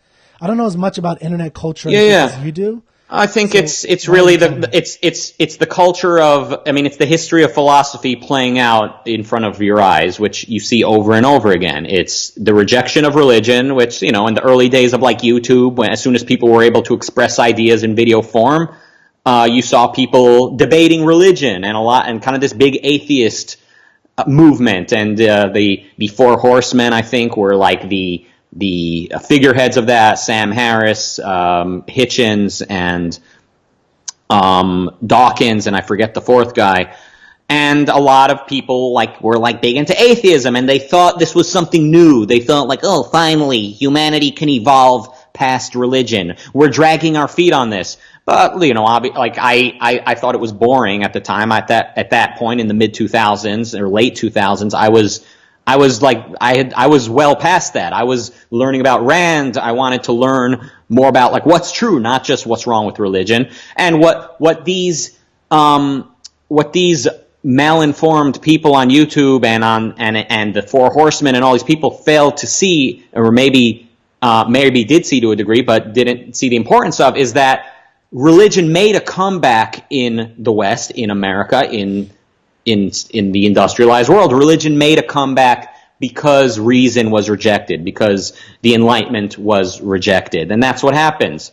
And so you see in the case of the atheists, it started with, there's no God or whatever. We're challenging God on skeptical grounds, basically. You can't be certain. There's no evidence of this, but then it turns into skepticism, right? Because you need a criteria to challenge the validity of religion. You need some kind of criteria. So they would come with, oh, well, science is superior. Okay, what are the rules of science? You need evidence. Okay, so you're saying certainty is possible? Well, no, because how do you really know that the results you get in the lab today are going to be the same tomorrow? And I mean, this is what you get, and this is what happened after the Enlightenment, and this is what happened in the superficial enlightenment of the YouTubers of the late 2000s. You get skepticism emerges from this rejection of religion. Skepticism tends to lead to nihilism, which tends to just really open the door back for religion again. And now you see a lot of these same people warming up to religion. They're warming up to Peterson, and they're saying, oh yeah, these myths are just that, but society needs these. We need these stories. We need these moral lessons. And now, like it used to be, you would get made fun of for being religious. Now you really get made fun of, you're more likely to get made fun of for being an atheist. Like, oh, so simplistic to be an atheist. The real woke. True? It's definitely moved in that direction. Wow, to a large degree. Yeah. Uh-huh. The woke position now is to be like Peterson, is to say, there's science and religion, and there's a place for both. And that's really a setup that, in my understanding, Kant really created. Immanuel Kant. He said science has its purview and religion or faith has its purview, and the two do not conflict. Basically, you can have them both. Science in order to understand this fake world, and faith in order to understand the real world out there. Yeah. So that's interesting, though, that I've heard you talk about this in the internet culture, which is something that I think I'm not as familiar with yet. I'm on the internet, but not in the way that I think you are, where there's, this whole world. So it's interesting that it's moving in that direction. I do think there's one, so I don't know if I wasn't clear on how I thought about Peterson. So, I agree with you in terms of, maybe he's a step, but that's about it. What I think he's doing is secular without realizing it. So I don't think you realize. I think I don't know if you listen to his myth series on YouTube. But what I think he's doing with talking about these myths and giving them psychological basis, because that's what he's really doing, is he's talking about Adam and Eve, and the story of Adam and Eve is really about, he's giving you an interpretive tool, which is what is really important. He's against postmodernism, which is saying that, postmodernism is actually founded in literature and literature studies. That's where it started. And, it was in linguistics, it was saying that there was no truth that you can get. You can have a million different ways of reading a thing, and so there's nothing you can actually get, and therefore it could be whatever the hell you want it to be. And, there's all these different postmodernists that had different takes on how you do it, and then you had feminists, and then the feminists were marrying the racist theorist and blah, blah, blah, racial theorist, and it just kind of cascaded into intersectionality today. But what Peterson is doing with the myths that I've seen, at least so far from what I've seen and listening to him, is he's saying things like, okay, Adam and Eve is a story about, how in our own natures we have this ability to understand our own suffering And, the way that, because we understand that we can suffer, we understand that they can suffer. And this is represented in, Adam and Eve when they are naked and they recognize their nakedness. And that's part of what they're seeing in themselves from a literary standpoint, is they're seeing their vulnerability, which they did not see before they defied the laws of reality, which is something that he puts it in. And they ate this, which is what he often talks about God as like this reality thing, right? And it's a representation, which is the same thing the Greeks did. The Greeks said, well, there's lightning. I don't know what, it was pre-science, is before there was anything resembling science. Like, I don't know what that thing is. That's terrifying. Why do volcanoes just erupt? I don't know. There must be a demon in there or something, right? And it's actually a very, I think, it's a pre-science, it's a way to look at the world. It's not the right way, but it's a way. But what he's doing now is he's talking about it in that, Adam and Eve, they're naked, they notice their nakedness, and part of what that means from a psychological standpoint is he relates it to, for instance, PTSD, which I think is interesting. This idea of PTSD, what they've discovered in psychology is that it's not just about, I go to war, I know that I can do evil things, or it's not that I know people are out there in the world that do evil things. It's actually that I recognize that I can do those evil things too. Right, and he relates that to Adam and Eve. So my point is that what I hope he's doing with this is secularizing it in a way that is going to eventually make it just one of the other myths. So we have, when you study myths, you study, ancient Egyptian myths, the Greek myths, the Roman, which was the same thing, Nordic myths, and I hope we can put Christian myths right there. It's like, there's Christian myths, just like all those other dead ones, right? And I hope that's where we're going. Maybe not, but that's what I was trying to say. Yeah, look, some would say he's giving religion like scientific validity and entangling religion with this evolutionary psychology that he's into. Look, my beef with Peterson is not the fact that like he's a fan of the Bible or that he finds these stories interesting to interpret. To me, the fundamental questions are what exists, how do I know, and what should I do, right? The first three branches of philosophy. And to all three of those questions, he's nowhere near like the rational position. Like he's nowhere near what I've concluded to be correct. So his understanding of reason is all over the place. His understanding of morality, of course, is conventional and very duty-based, again, So yeah, he's giving people some like selfish motivation to get their shit together, which again is what I do like about him. But yeah. Look, I mean, and it's interesting to me that his fans, or that he loves Nietzsche, and so his fans, like the number one protest on my History of Philosophy video was like, oh, Nietzsche wasn't a Nazi. Nietzsche is not a Nazi. His sister lied. His sister rewrote his book. People are so concrete bound, they think that Nietzsche's possible contribution to Nazism must have been anti-Semitism. But that's not it. To the degree that Nietzsche contributed to the Third Reich, it was not explicitly by pointing to the Jews. It was by elevating will as above reason. So to me, reason is everything. Reason and then a rational ethics. Yeah. You reject reason, which Peterson certainly does. You reject reason, as all skeptics do. So the whole IDW, all of the Sam Harris, they all agree that reason has its limitations. That's why they get along so well with Ben Shapiro. They each stay on their turf. Ben has his absolute, supernatural free will and morality.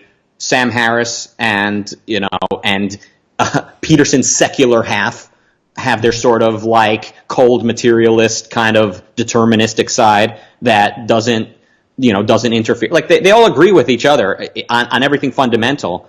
What they need is somebody to walk in and say there is a secular case to be made. First of all, reason is possible. And the axioms we begin with in philosophy is existence exists.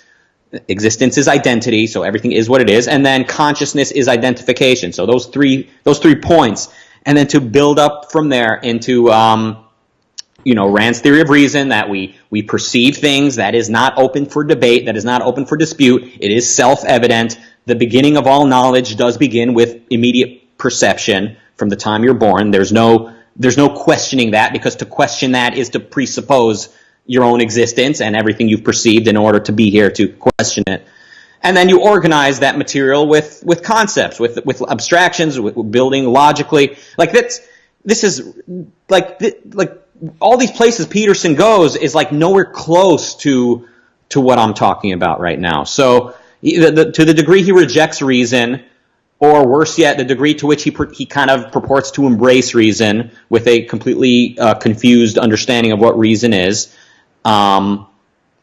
he's moving us away. He's moving the culture away, or at least not bringing it any closer to what man actually needs to live and what a civilized culture needs to live. Now, we are not like our culture. He talks about the archetypes. He talks about civilization and communities as though they're just a natural given, right? Like, no, we've got the family, the figures, the boss at work, the government, all these things. It's like it's just a natural given, right? It's just evolution just gave us these things, right? So the question is how to get along in the system. No.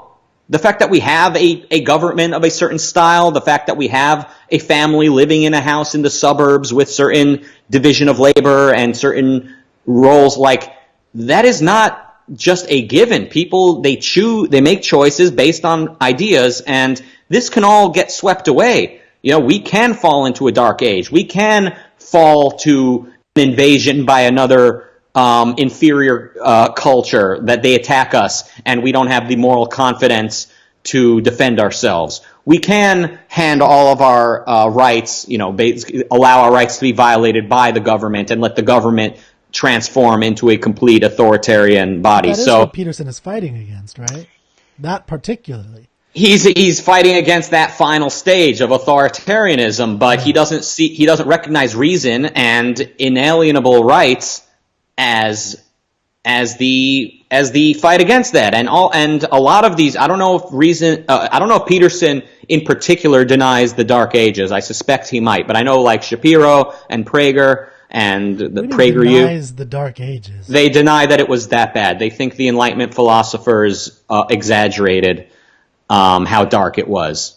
So that's fucking weird. What? Where do they get? What is their evidence for that? Do you know? I mean, I'm not accusing you. I'm just saying. I'm curious. No, of course. You know how I know that it's so bad is this is my favorite example is I have the Great Books of the Western World series, and if you look at this, it's fucking hilarious because it's like Greek, a whole bunch of Greek, and then it's like 500 years or 800 or 1,000 years of nothing, nothing. And when I took a history of drama class. I was a film production major in college. I took a history of drama class. So we went through from the beginning to modern times, a survey of everything. And we only looked at one very small little play, and it was a, what do they call it? A passion play. And that's it. It was called The Everyman. But it was the only one that wasn't a passion play, excuse me. It was called The Everyman, and it was just about an everyday person who was religious and and it's like, and then you get, Shakespeare and Cervantes and all this stuff all of a sudden in the 16th century. And I was like, what the fuck are you talking about? There's no Dark Ages. Like, what do you mean by dark? Like, what do you mean by not dark? Like, that's the reason it's called dark, because there's nothing going on. Well, the same people who are warming up and cozying up to religion again are the ones doubting how dark the Dark Ages were, because they're saying, oh, it's just an anti-religious exaggeration. That's what they say. And so, I mean, I watched PragerU's video about were the Dark Ages really that dark? And they had this professor or this guy said with a straight face, yeah, in fact, there was plenty of innovation and art and blah, blah, blah, pro-life stuff. He didn't use that phrase, but, earthly joy. He didn't say that probably either, but there was plenty of innovation and good stuff happening. And he says with a straight face, especially, the 11th and 12th centuries or whatever. He's talking about the Renaissance. Yeah, well, as like, see, it wasn't so bad. Well, you're talking about the part where the Dark Ages were ending, when people were finding a better way. What was 500 AD to 11th century. 1100. Right. I mean, the Renaissance was a rebirth of what? I mean, it was the rebirth of the pagan culture. Am I wrong, or is that me twisting I mean, that's my understanding. They rediscovered Greece. They rediscovered art. They rediscovered, life on Earth being a potentially beautiful thing. The history of philosophy. That's all you need. Absolutely. And many of the people commented, typically the Peterson fans and those types saying, "Oh, hey, you actually believe the Dark Age meme?" They tell me. Absolutely. So yeah, there's protests that they say that the Dark Ages weren't that bad, and also they say that Nietzsche had nothing to do with Hitler. Nietzsche had nothing to do with Nazi Germany. And I said my exact words in the song were, Nietzsche loved power and strength, but it's not reaching or a stretch saying he inspired Nazis. That's not saying it's literally saying it up. It's up for debate. It's debatable in Peikoff's words. Wasn't the famous documentary in Germany called The Will to Power?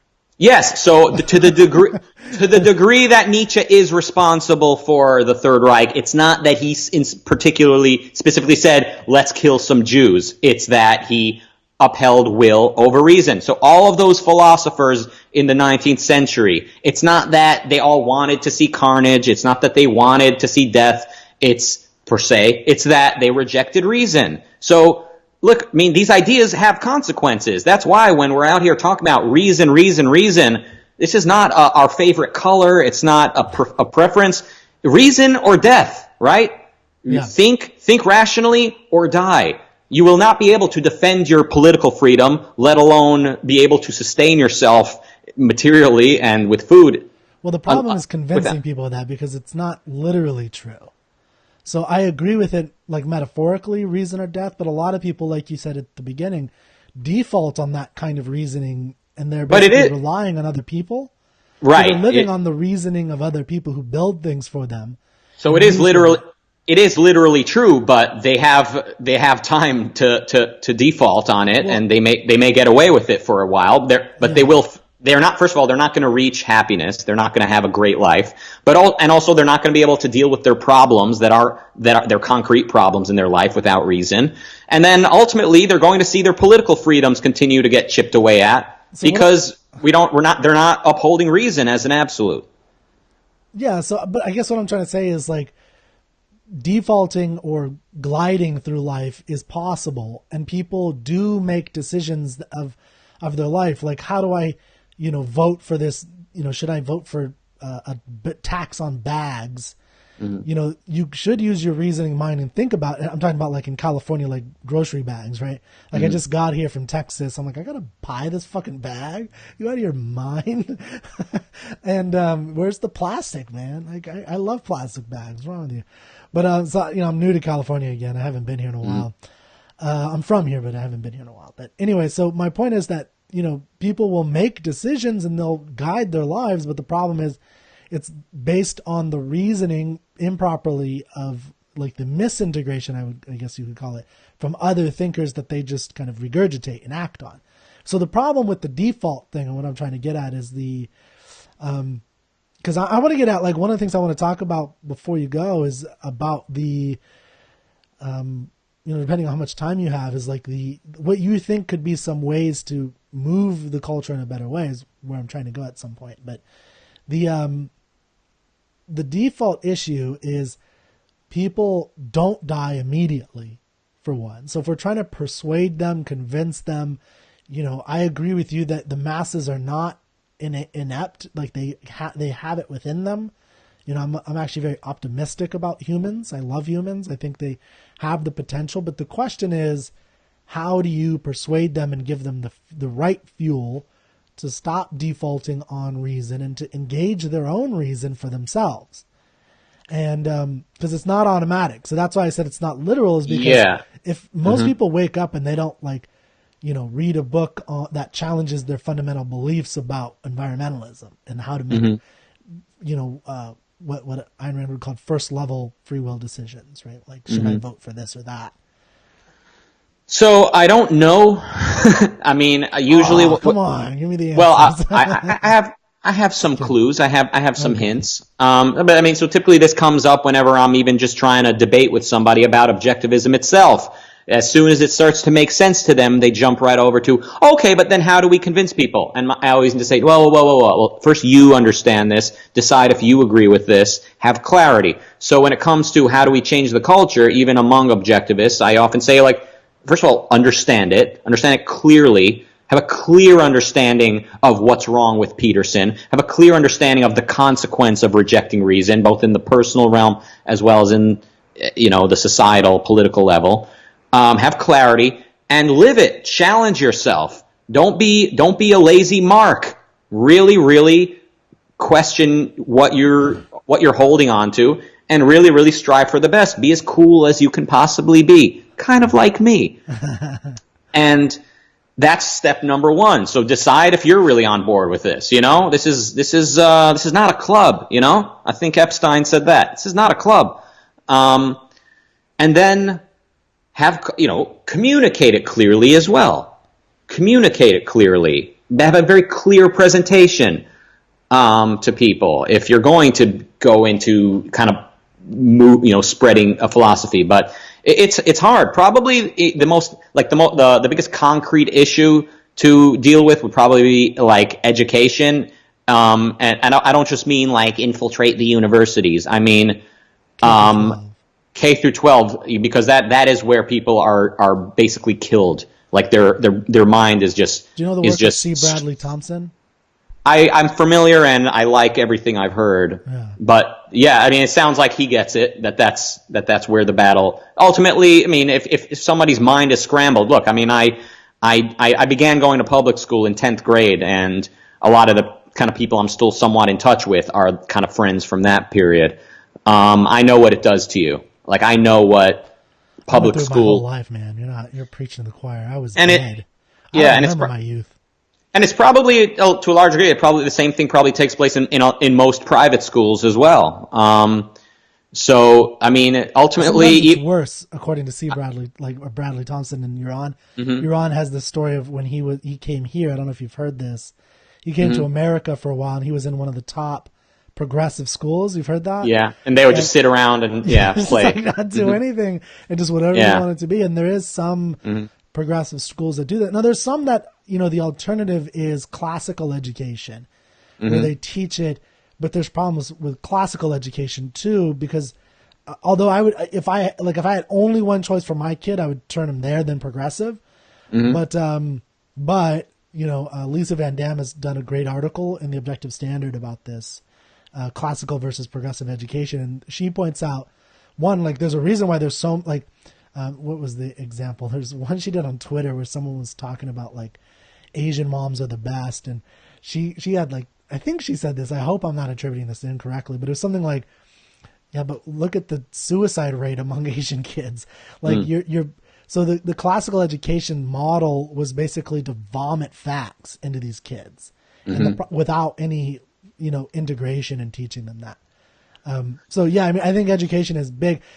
Well, let me say something. Go ahead. Yeah, about education. The point is not just that they tell you to emote and to follow your feelings, but arguably the bigger problem is that they teach you to compartmentalize. That this, math has nothing to do with history, and history has nothing to do with physical education, and physical education has nothing to do with English. What's another subject? I don't know. Science, like these things are all separate and everything's compartmentalized. I think integration is what man needs, and that's why the word integration appears early in my history of philosophy rap. And that's after reading the dim hypothesis, I understand that that's what the Greeks were doing. They were beginning with the many. Everything is water. Yeah. Everything. Keyword being everything. And I think that's probably why when Peikoff did his terrestrial radio show, he used to play this game where he would give terrestrial radio, like AM, FM, as opposed to podcasts or satellite. Yeah. Sorry, I'm a nerd or an outsider. I don't know what you call me here. No, well, I thought terrestrial is what grown-ups call, as opposed to Sirius XM. Okay. Go ahead. He would give 3 items, like Joseph Stalin, calculus, and sex, whatever. And then he would challenge. My favorite one. He did one like that, yeah. Yeah, and he would challenge the callers to integrate those three, to tell what they have in common or what ties them together. And I think that's a game that Rand used to play with the collective back in her apartment. It's a good one. That's interesting. I love games. Let's create a board game like that and sell it to Let's do it. Well, let's sell it to everyone. Let's integrate. Well, we have to start somewhere with the market that exists, but yeah. Mm-hmm. But I think everywhere we'd have to make it really cool. But anyway, go ahead. Go. Sorry. But yeah, but that's I think what people are missing. So as long as people are disintegrated, as long as they're not integrating, then the first person who teaches them to integrate is going to be a religious person. It's going to be a mystic. It's going to be Peterson or someone else, or some kind of half skeptic, kind of knowing skeptic, as Peikoff might dub him. Say. Yeah. Misintegration is the issue. Yeah, that's the real danger, I think. That's kind of how I see Peterson. Not to say his individual fans' lives are getting worse by following his advice, but in the realm of where society is moving, it's all there's reason as an absolute, and then there's everything else. So as long as we're pushing reason away, bad times are ahead. I think he's pushing people in that direction. I agree. So yeah, I think in the direction of like that there's going to be a mystical leader in 25 years if we're not careful. And we won't know why, but if we look back historically, it'll be like, well, this guy paved the way. So I agree with you there. Like I think our leader today arguably is kind of an emotionalist, definitely like pragmatist kind of public school. Pragmatists are not as scary as idealists in terms of like if you're a bad kind of ideal, like. Mm-hmm. Hitler was not a pragmatist. He was an arc idealist, and that's where it gets fucking scary. And like Bush was more scary than Trump in a certain sense because he had. This is an argument Yaron has made, so I'm stealing his argument, but because he had ideals and he wouldn't budge from those ideals, and that's where it gets scary. Is if you have ideals that there's this horrible race of people that is bringing you down, or there's like a white privileged person that's bringing you down and a whole society of them, and you got to go to war with that. That's where it gets scary. Although the opposite's more likely. I mean, this is ironically what I don't think postmodernists, I just have to point this out, postmodernists don't realize is if they're not careful, the opposite of what they want is going to happen. Because it's very unlikely that you're going to have like a powerful leader taking control of the military and everything who is going to go wipe out the white people. You're going to have like a strong white religious nationalist who's going to take over and wipe out everybody else. Like that's what they got to be careful of.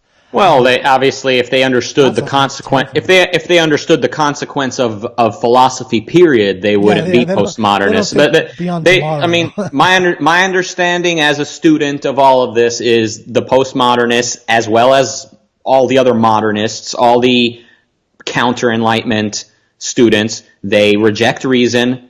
They say reason might be able to tell you something, but certainly not everything. Like, so reason has its limitations. And then where's there to turn from there? There's feelings in the group. Yeah. And what you see all around you is a lot of groups and a lot of feelings. A lot of people motivated by either faith or their emotions, or here's what I feel as a woman of color. Here's what I feel as this economic class, whatever. There's feelings and the group, or combinations of the two. And the part of Peterson that I don't like, which is admittedly a big part. What's he talk when he talks about religion? Obviously, religion is feelings; it's faith based, and then this community and the West as some sort of like group, like some kind of. The way he categorizes people and groups them together is I think a little on the misguided side. These concepts we have, like Western civilization and countries, these are conceptualizations in order to organize material for convenience, rather than trying to retain every individual aspect of it. You just group it together and say, okay, Western civilization, but Western civilization is not greater than the sum of its parts. It's Europe and its history is not some kind of Platonic form floating that then its constituents are kind of contributing to. Mm-hmm. Anyway, I'm sure nobody will ever take issue with what I've said about Peterson here today. I'm sure nobody will try to correct me on any of it. But I think the most troubling thing about Peterson, by the way, are his diehard fans, or his many very vocal fans. They cannot accept any criticism of Peterson. Peterson can never be wrong about anything. No matter what I say, they'll say, "Oh, Peterson would agree with that, but here's all he's saying is this." It's like, what? Okay, but the thing people accuse objectivists of is of being like too protective of Rand and defending her no matter what, which some people surely do. But the reason that someone like me is defensive of her is that she was so clear about what she believed. She was so clear about what she was not saying and clear about what she is saying. And then for people to misrepresent that is of course upsetting, and I want to correct it.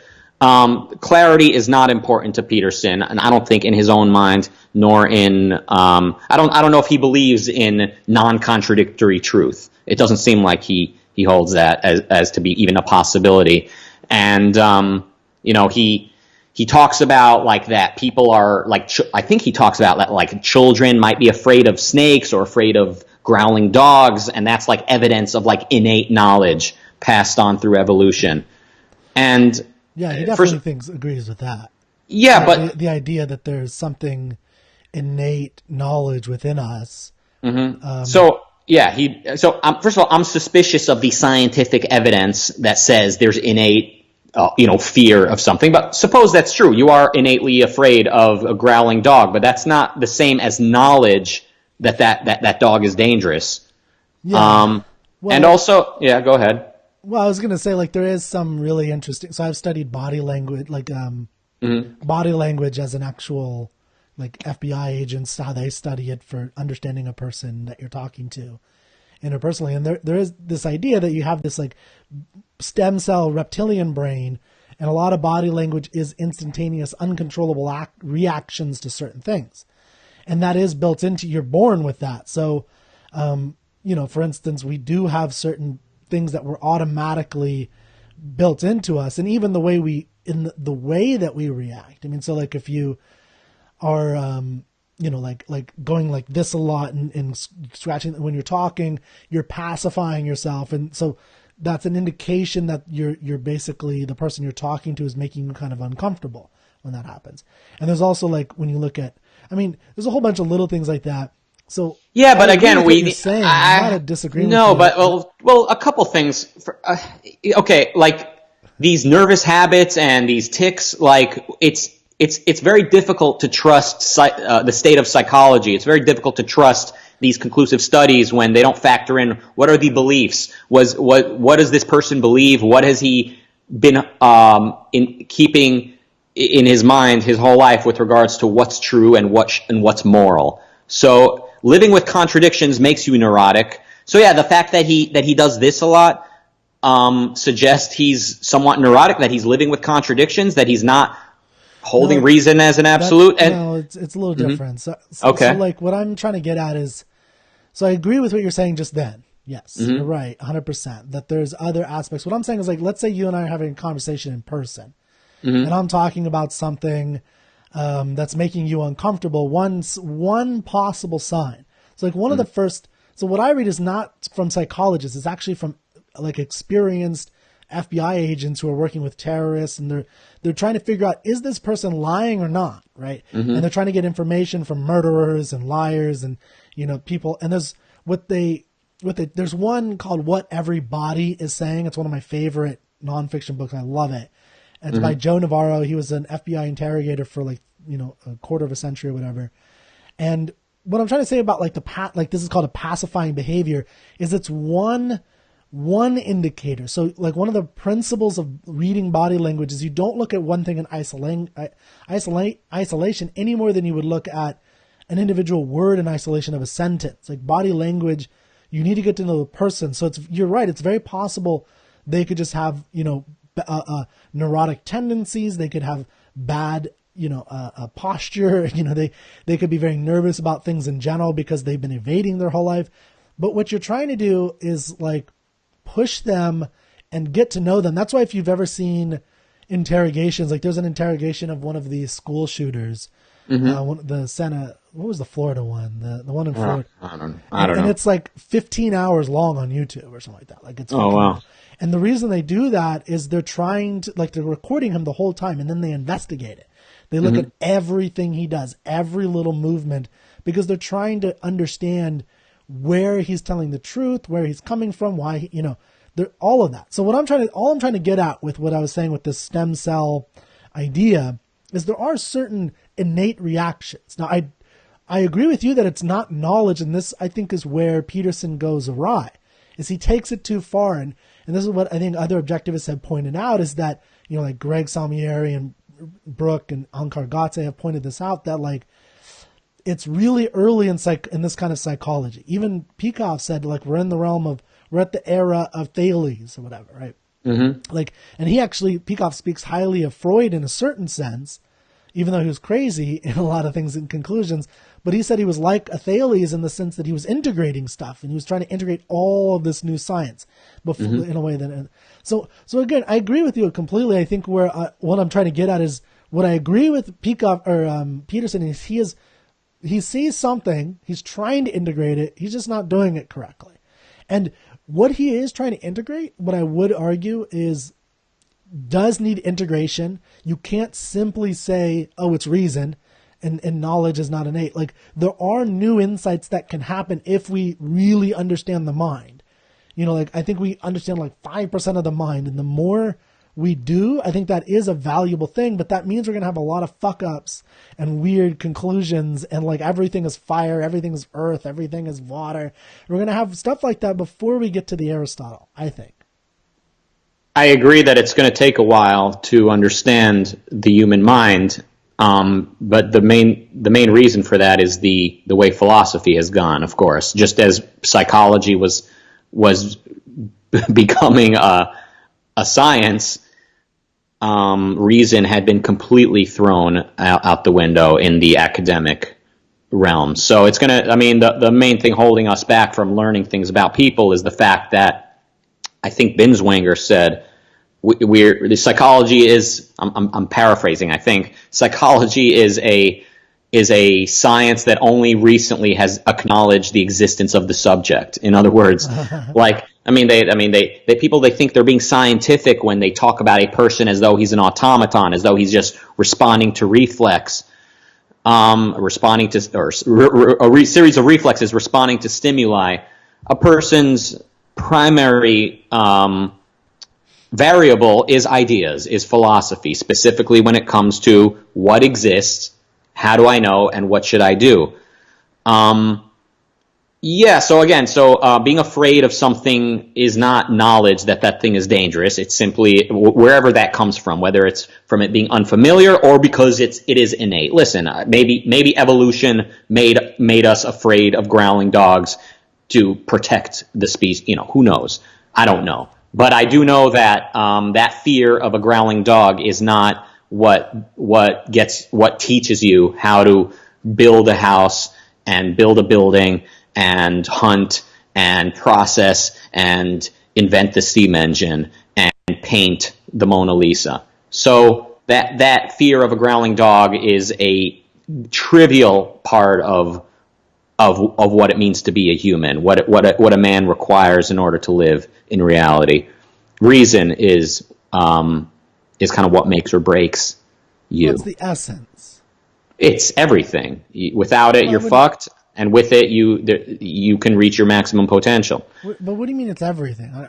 So it's like, because that, I think Go it's ahead. the essence is what I would argue. What else is there? What else is thumbs, there? What? Like fists, thumbs, nose, tongue, taste. Oh, I meant reason. In terms. Okay, yes, we have a mind and a body, of course. Reason is in order to live, what your nature requires. Reason is what makes or breaks you. So without reason, you don't know what to do with your thumbs. You don't know what to. You don't know how. It's the essence. It's not everything. Right. Yes, you're correct. We're not. Force yes, is what I'm trying to get at. We're not floating ghosts. That's correct. Well, the reason I point that out is because it's not irrelevant what the stem of our brain, how it operates and how it affects us, especially if it's something that you can't control with reason very easily or maybe at all.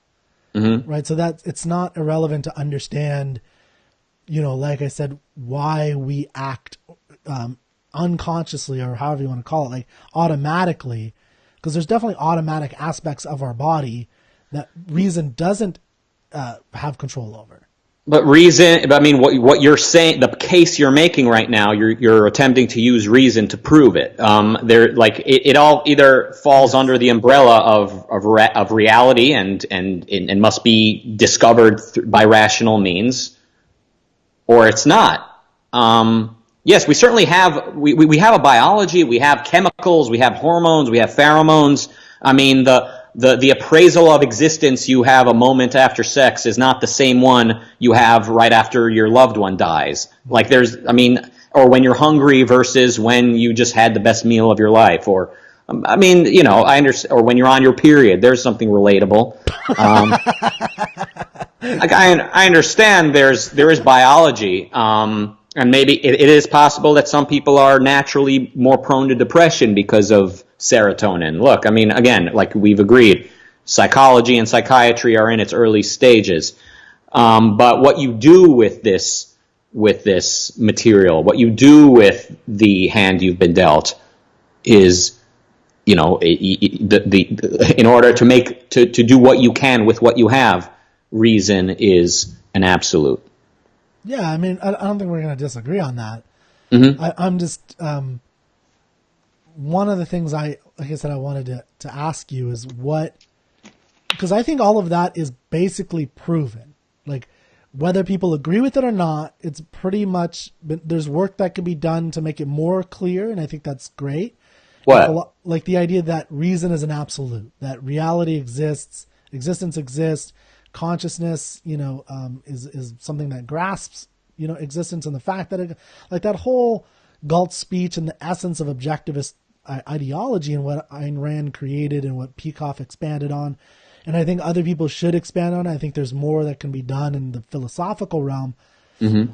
What I'm asking and what I'm trying to get at is, that is already been established, right? So we just have to, everybody just has to understand it. For the most part, it's been established, right?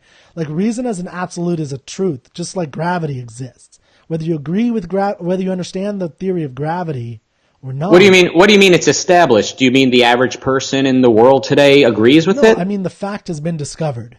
Just like the Newtonian physics was discovered, whether you agree with it or not, or understand it or not, it doesn't fucking matter. It exists, right. It's relevant, I think, to that discovery because it's in the same way as if you get Newtonian physics, you can deny it, but it's not going to change the fact that you're going to go splat if you jump off a bridge, right? Like the reality is there. Ayn Rand basically just identified it and put it into great words that we can try to understand. So the words are there whether we understand it or not. She established the philosophy. Would you agree with that? I agree. I agree. She established a philosophy. That was true, is what I'm saying. I agree. I agree with the philosophy, but I'm a bit unclear on what you're getting at. Other than that, well, because I'm trying to get to the idea of what's next. So understanding it, understanding what's wrong with the IDW, understanding that all of these intellectuals engaged in their intellectual circle jerk are not moving the needle. They are bringing nothing to the table, and we need to. And individually, if you are interested in maximizing your life, you need to hold yourself to the highest possible standard of solving contradictions and understanding what's true and what's not, because you're integrated to the point where you see the pursuit of truth as the path to happiness, and that all aspects of life are integrated. So your intellectual scrutiny will help your career, will help your performance in the bedroom, will help your athletic ability, will help you write stuff, will help you read with a better, deeper experience. I mean, just everything is tied to everything. So understanding it and understanding that these are not floating ideas, that it relates to personal accomplishments, personal happiness, a personal success, understanding it, and then not giving the prestigious name of reason, the prestigious name of science, to emotionalists, to people out there saying that, you have innate knowledge that evolution gave you, that you have innate knowledge of the archetypes, that that you have that you have a duty to the community that you never chose, but that's when evolution calls upon you to have, because blank out. So, I mean, yeah, I think we're on the same page, except that I'm curious of the how of all of that. So internally, I know how to do that. You read the books, you learn, you write, you think, you engage, you try to understand, am I being honest? And, you try to live the best individual life that Rucka can live and that Kurt can live. But I guess that what I'm asking is like how, I hate to bring an analogy to religion, but I'm going to. Go ahead. Like how religions spread, they did a very good job of distilling very, most people don't really understand their own religion, right? There's a couple intellectuals, and then everyone, I mean, for the longest time they said it in Latin, and everybody just followed, like they didn't know what the fuck was going on during the Dark Ages. You just went and listened, and I don't speak Latin. What the fuck are you doing? Like, I speak a new version that's branched off of that 500 years ago. But what I'm saying is like, we have everything you've said is true in terms of like the culture, for instance, that we live in, where Peterson is effective because he's essentially just helping people who agree with a certain ideology already see it in a slightly different way, and maybe it's kind of interesting to think about. Mm-hmm. So the question is what's the method? What can we do? I'm now, I freelance. I've been freelancing most of my life, and now I'm at an opportunity where I want to go do more stuff. So what can we do to create some kind of change in people's lives? Well, it's hard. It's not easy. I've been dragging my feet in answering that question because I don't like the idea of even focusing on that without cleaning your own room first. So really, really make sure you understand this. Are you really holding yourself to the highest possible standard in life? That being said, if there is a possibility of spreading objectivism, it's by having the coolest, most confident, integrated, successful or ambitious people saying with confidence, here's the truth, and fuck what you think, One, I agree, but one problem with that in general is that generally speaking, people who, if they don't focus on it as a career, for instance, spreading an ideology, mm-hmm. if they don't do that, then if they're productive, right, they're focused on, I want to create the boom engine, right? Like, that objectivist who's creating a new supersonic plane, just fucking cool. And that's awesome. And I think he should, there are objectivists doing that, by the way, like doing great stuff, like Doug Peltz and Keith Schock. Do you know about them? No. So they created something called Mystery Science. Mm-hmm. Have you heard of that? Maybe. Yeah, I think so. They've reached over a million kids in the last, and they only started like 4 or 5 years ago. And they're doing a whole new way. It's called grab and go science lessons. And it's the K through 12. It's mostly under kindergarten, first, second, third grade, teaching them science. He worked at LaPorte. I used to work there too. And he was the best science teacher ever. Best teacher. He was amazing. And he's still amazing. And I really recommend. I love watching his stuff, even though I'm like 33 and he's talking to first graders. It's fucking amazing. But it's very integrated. He does it based on a certain hierarchy. It's great stuff, and they're having a lot of success.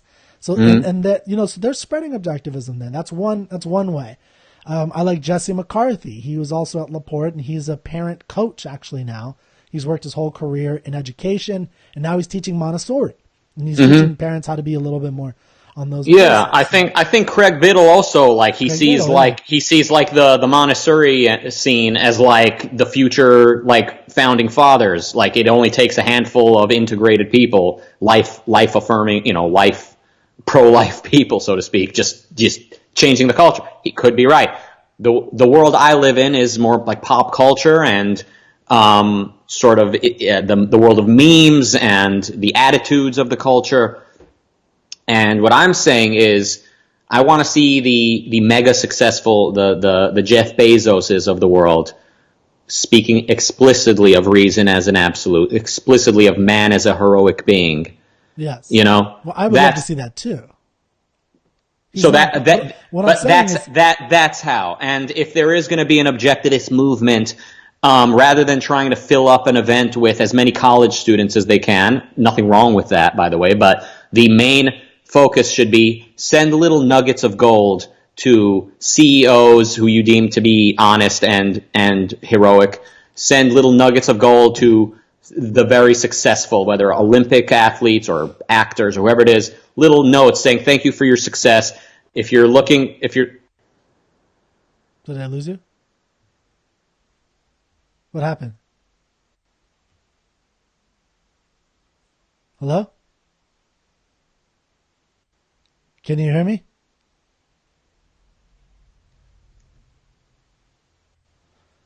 I can hear you. What's going on?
Sorry about that. I figured while we're reconnecting, I'll go take a leak real quick.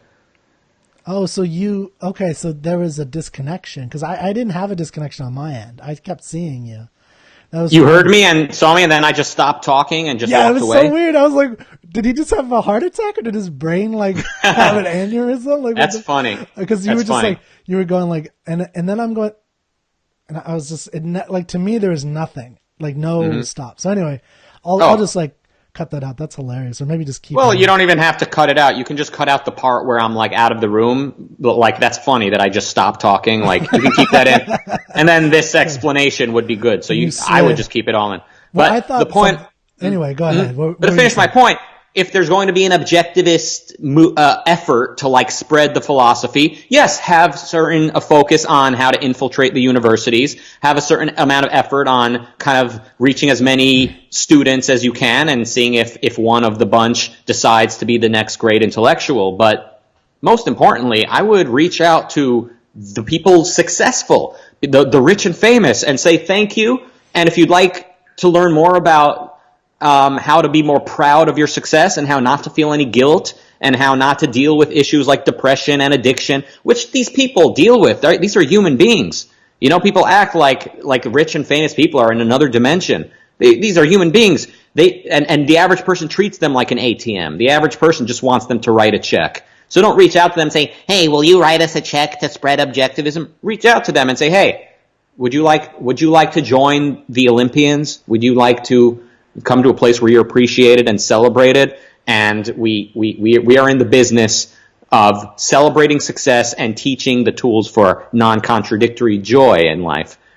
And then the donations would come, of course. It would be look at Scientology. You think they reach out to people, the Will Smith and Tom Cruise and all these guys, and say hey, can you give us money? No, they offer them a value. They offer them the promise of of success and happiness, and the donations come in droves. Okay, so that's an interesting segue, because I have a funny story of how that Scientology works. I don't know if you've ever been involved in that at all, even accidentally. Never. But I had an accidental run-in with a Scientologist, and my girlfriend at the time had just broken up with me, so I was like heartbroken and devastated, right?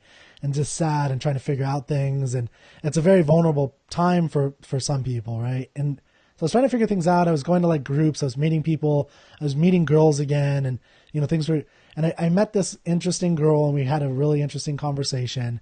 And she had me, and, she just told me that she deals with like psychology and therapy and things like that. And, would love for me to take this like online personality quiz. And it was basically just like any, like Myers-Briggs, anything a little more. I was like, oh, she's hot. And we hit it off. So I was like, all right, fine, whatever. If that's what you're into. Okay. I'll give it a shot. I'm more open to things maybe. And I took it. It was actually very revealing. It was very revealing to me as a person. And I was like, this is interesting. I never looked at me in that way. And then we met again, and then she invited me to go to her offices and talk to her and her boss, so they can talk about my issues and how maybe they could help. So again, I don't know what's going on. I just know that she's attractive, and it was actually insightful. So I'm revealing a lot about myself, but so I go. And I just remember, like, it was like in this weird industrial part of Irvine. And I was like, this is so weird. Like, it was like in the back of, it wasn't like in the normal part of town. It was like there's, storage facility, and then this big white building, and there's nobody around. And then I was like, oh, okay, this is kind of weird. So I walk in, and there's like an open shower right there, and there's someone just getting out of the shower. I thought that was fucking weird, but I was like, okay. Yeah. And then I walk in, and I go down this hallway, and all of a sudden, like, there's this burst of a room. It's this big room, and all around me are L. Ron Hubbard books, like just the whole shelves of it all. Mm-hmm. I was like, oh shit. Now, and then we had a conversation. I just stayed, and I listened, and I was curious at this point, even more than normal. But my point is that you're right, that's not what they do. They provide a value, but they also take persuasion very seriously. So, for instance, you can't just buy your way into the top. They understand human psychology and motivation, and so they make you work for every bit. They use mystery and intrigue.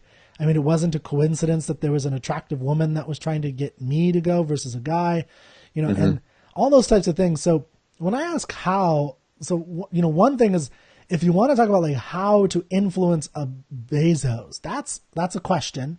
It's an interesting one.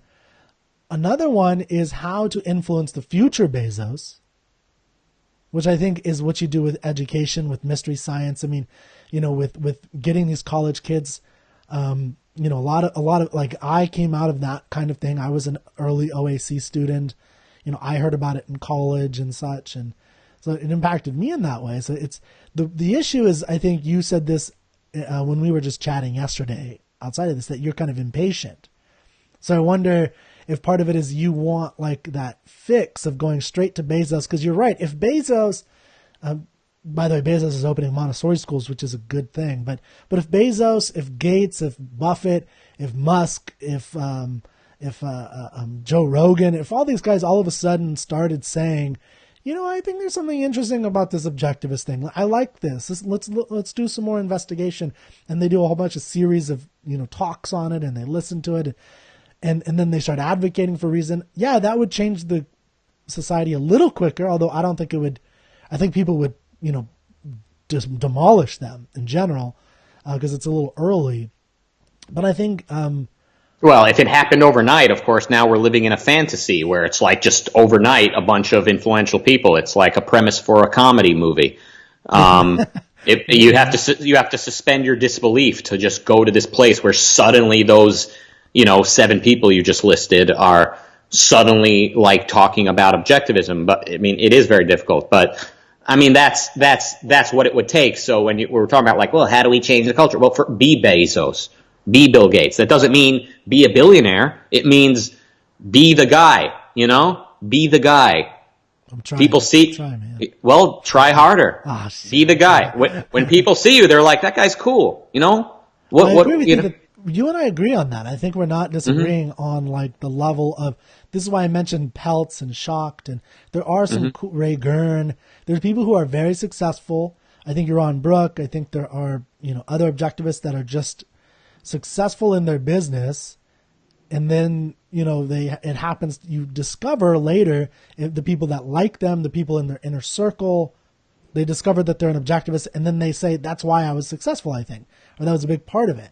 Is that I used reason. It's like I think one of the best objectivists is oh shit, I've even met him a couple of times. How am I forgetting? BB&T, John Allison.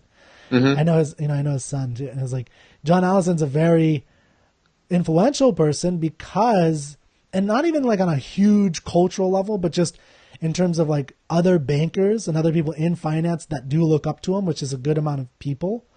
They are at least, inclined to think, well, maybe it's not the end of the world that he has this objectivist thing. Like, they're at least a little bit more tuned that it's not the devil, right? So I mean, all these people you've listed are great, but like they're all too nice. Like they're all way too nice. Like I'm not in this whole like I don't have this ARI mentality of like let's just show people that objectivists aren't that bad. I'm like, are you kidding me? Are you like I have the truth on my side, and you want me to sit around here waiting for Ben Shapiro to finally sit down and have a conversation? I'm going to fuck him.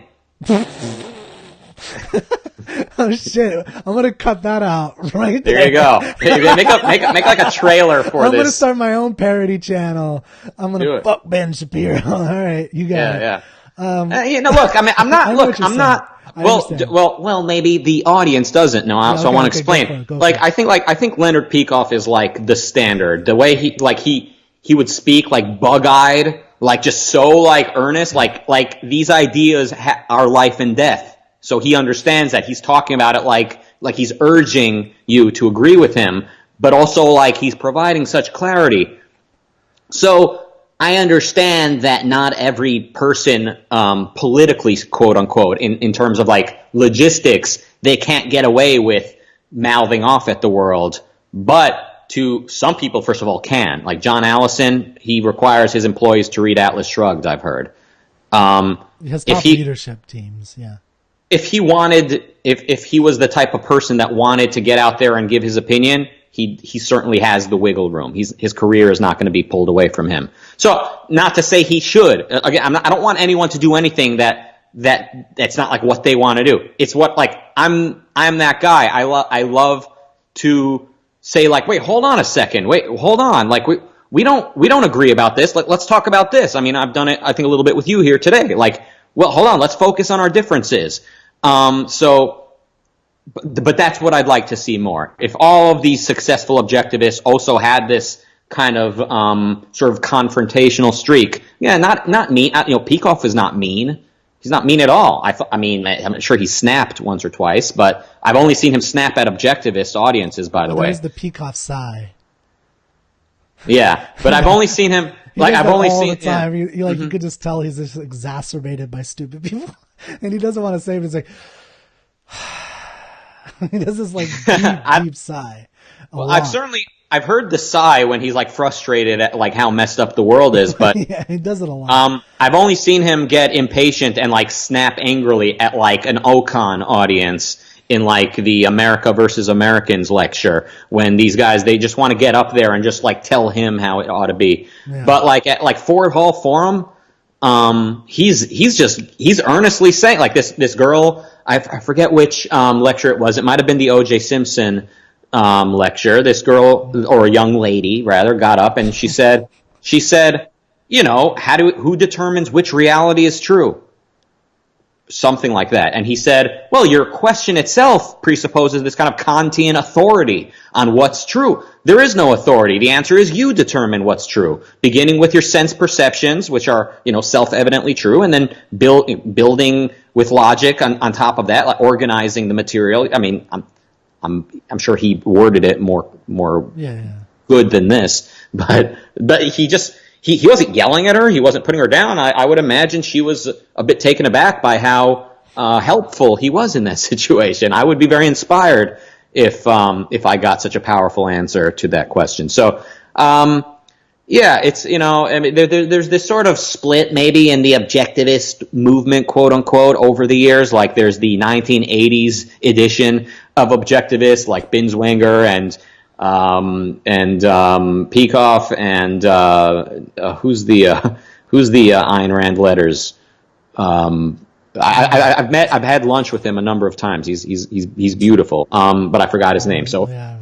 I don't even want to say his name anymore. People don't need to know who's eating lunch with whom in this town. But the 80s guys, like they were the OG, just like, all right, let's take on the world. Let's get out there. Let's debate. Who's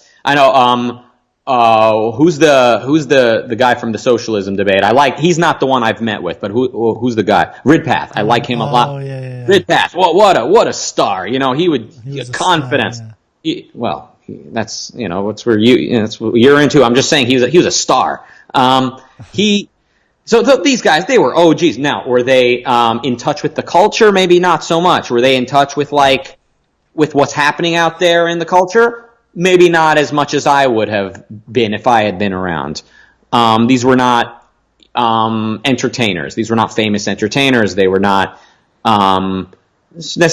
were bookworms, right? I mean, and that's who this philosophy tends to attract first. It appears to be intellectuals, people who are really into books and ideas, and oftentimes to their own detriment. It kind of keeps them from integrating these ideas properly.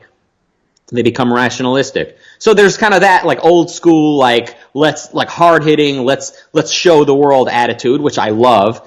But what they were missing was kind of being in tune with the culture in the as much as possible. And then the more modern version of the objectivist movement is more like, I think the stated purpose is, let's soften the culture. Let's show people that we're here to learn and to teach. And we're all, we're not so bad. Let's show them that Rand isn't so bad, which is a good attitude. But I think the two need each other. I'd like to integrate the two. I think I am showing. I mean, again, it's like I'm not in the business of spreading objectivism. Like it's a passion of mine. So I'm out there talking about it. I'm confronting ideas and people that I disagree with in my own way, either directly or indirectly. I'm creating things that I want to create. I'm saying things that I think ought to be said.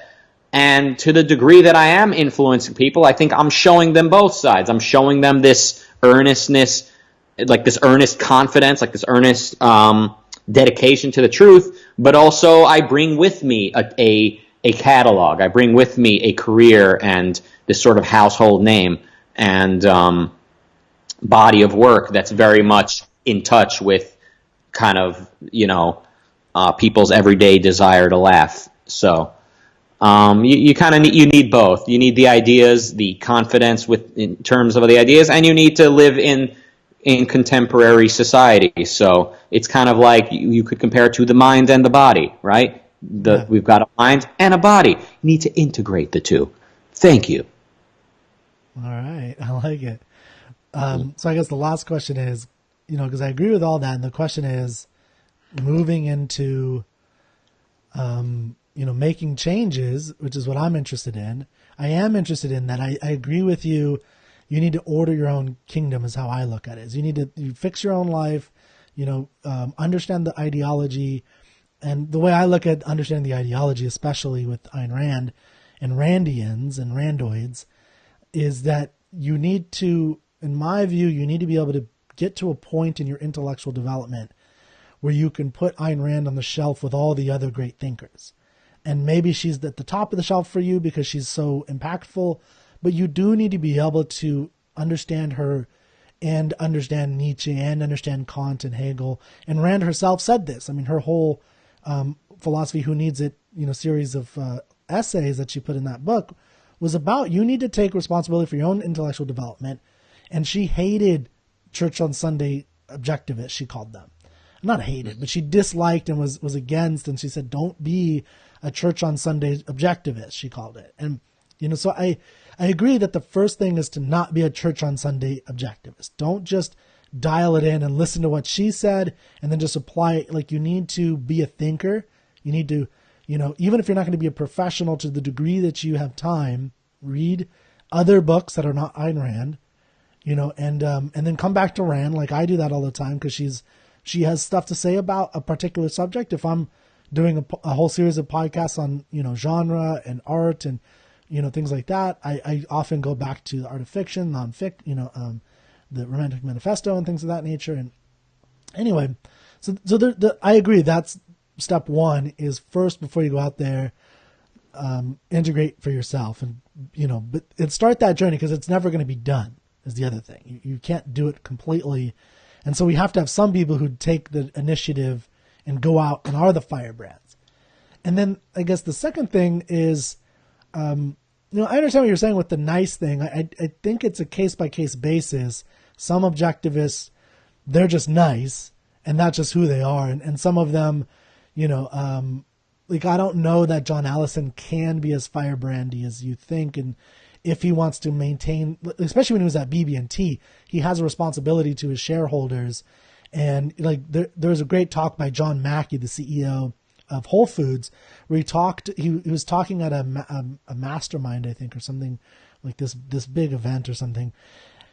And he was explaining how he, wrote this book about capitalism. He came out for capitalism, and his stock took a huge plummet. He got attacked by everybody, and he had to back off because he has a responsibility to his shareholders. And eventually he decided to retire, I think, partly because of that. So there are real life things that people have to take into consideration when they do that. And, you want to make incremental movements, but I also think, and this is where I'm excited to meet you, and I loved working with Alex Epstein because I think he's doing this, and I loved working with the Ayn Rand Institute. I think they're moving in this direction, and why I hope I can work with you more and we can figure something out is there are, Peikoff brilliantly put a blueprint in DIM hypothesis on how to change the culture. He said there are 4 pillars of a culture, right? Education, science, art, politics. That's it. And I think he's right that those are the structures within a society that's what you need to understand within that. You're in the arts. I consider myself to be or want to be in the arts, and maybe understanding it a little bit differently in this new media landscape. But I think the kinds of things that we can create or shows where, like, if you're a firebrand, and I'm not afraid of anything, like I'll go into like an SJW rally. I wouldn't be afraid. Luckily I'm big enough where most people are afraid of me, so I'm not really that worried about it. But I would, those kinds of things, like making fun shows and getting in people's faces or asking them questions, like how Alex Epstein did with Wall Street, the Wall Street people, or the what were they calling it? Occupy Wall Street. Like Fisher did that, or what was that guy's name? The hedge fund guy. He did that. Yaron Brooks' friend. He's always on Fox talking about the end of the world, the end of economy. Peter Schiff. Like how he did that with Occupy Wall Street. I don't know if you've ever seen Alex Epstein when he was holding his I Love Fossil Fuels thing, and like. Yeah, I like that, by the way, and I think Ruben once told me that like the most angry mail he's ever gotten was after interviewing Epstein. Yeah. But Epstein needs to want to be provocative. Like he needs to want to be the guy with the sign. Like, not everyone's going to be, like a Milo type of provocateur. Well, so the question for you though is that, like maybe not as extreme as Milo in that kind of way, but are you desiring to go out in those things and make those types of things? Because you can't rely on other people to do it. Like you're advocating to do it, so go do it. Like you told me to go do it. I agree, and I'll go do it with you, man. Like I like it. I think it's awesome. Like I'll do it. Like I don't think I have the comedic thing that you have. But I'm not even comedic. I just say it. Like I just tell it. I think I'm just saying stuff. But again, like the question of like what to do and how to spread these ideas. The first question is, do I understand these ideas and do I agree with it? And am I ready to really challenge myself and to really learn on the job and to continue to challenge myself? And that's kind of the that's the important part. And even now, it's like I still don't really like see myself as like an advocate for objectivism. It's just I love talking about it. I love learning about it. I love sharing what I'm learning. I'm learning a lot. Like over the last year and some change, I've come a long way in understanding these ideas. A lot of the things I focused on in my earlier video, commentary videos, I probably wouldn't have even said today because they're like non-essential. Maybe not a lot, but certain things, I suppose. What am I? Look, again, like any conversation we have about like how to spread objectivism, you're going to get resistance from me. I'm going to keep on saying over and over again that should not be anyone's main focus. I mean, I guess it could be a career path if someone really, really is comfortable in their own skin and understands these ideas and just is passionate about it. So yeah, that passion, confidence, and not really needing to be there. So that's kind of why I'm apprehensive, because when you do, it is your source of income to like talk about objectivism, to spread objectivism, then, well, of course, you're relying on donors, right? And then maybe the donor wants you to talk more about economics rather than epistemology. So there's all these inherent problems in that. And then, I like the idea of captains of industry who don't need to talk philosophy for a living. They kind of they kind of bring it out, like they step forth and do it. And like I said, they're out there just saying, here's what's true, Yeah. I mean, I think that was Ayn Rand's point about the division of labor between intellectuals and businessmen, though, is that she was saying her whole point was that you need to have a class of individuals in a society that are, defending reason, and they're out there doing their best. And I think it's a mistake to say you gotta know everything about the philosophy. I think what you should do is, if you don't quite understand a particular thing, be honest, right? And, focus on what you do know. So I tend to try to bring things into like myth or literature, because I tend to know that better.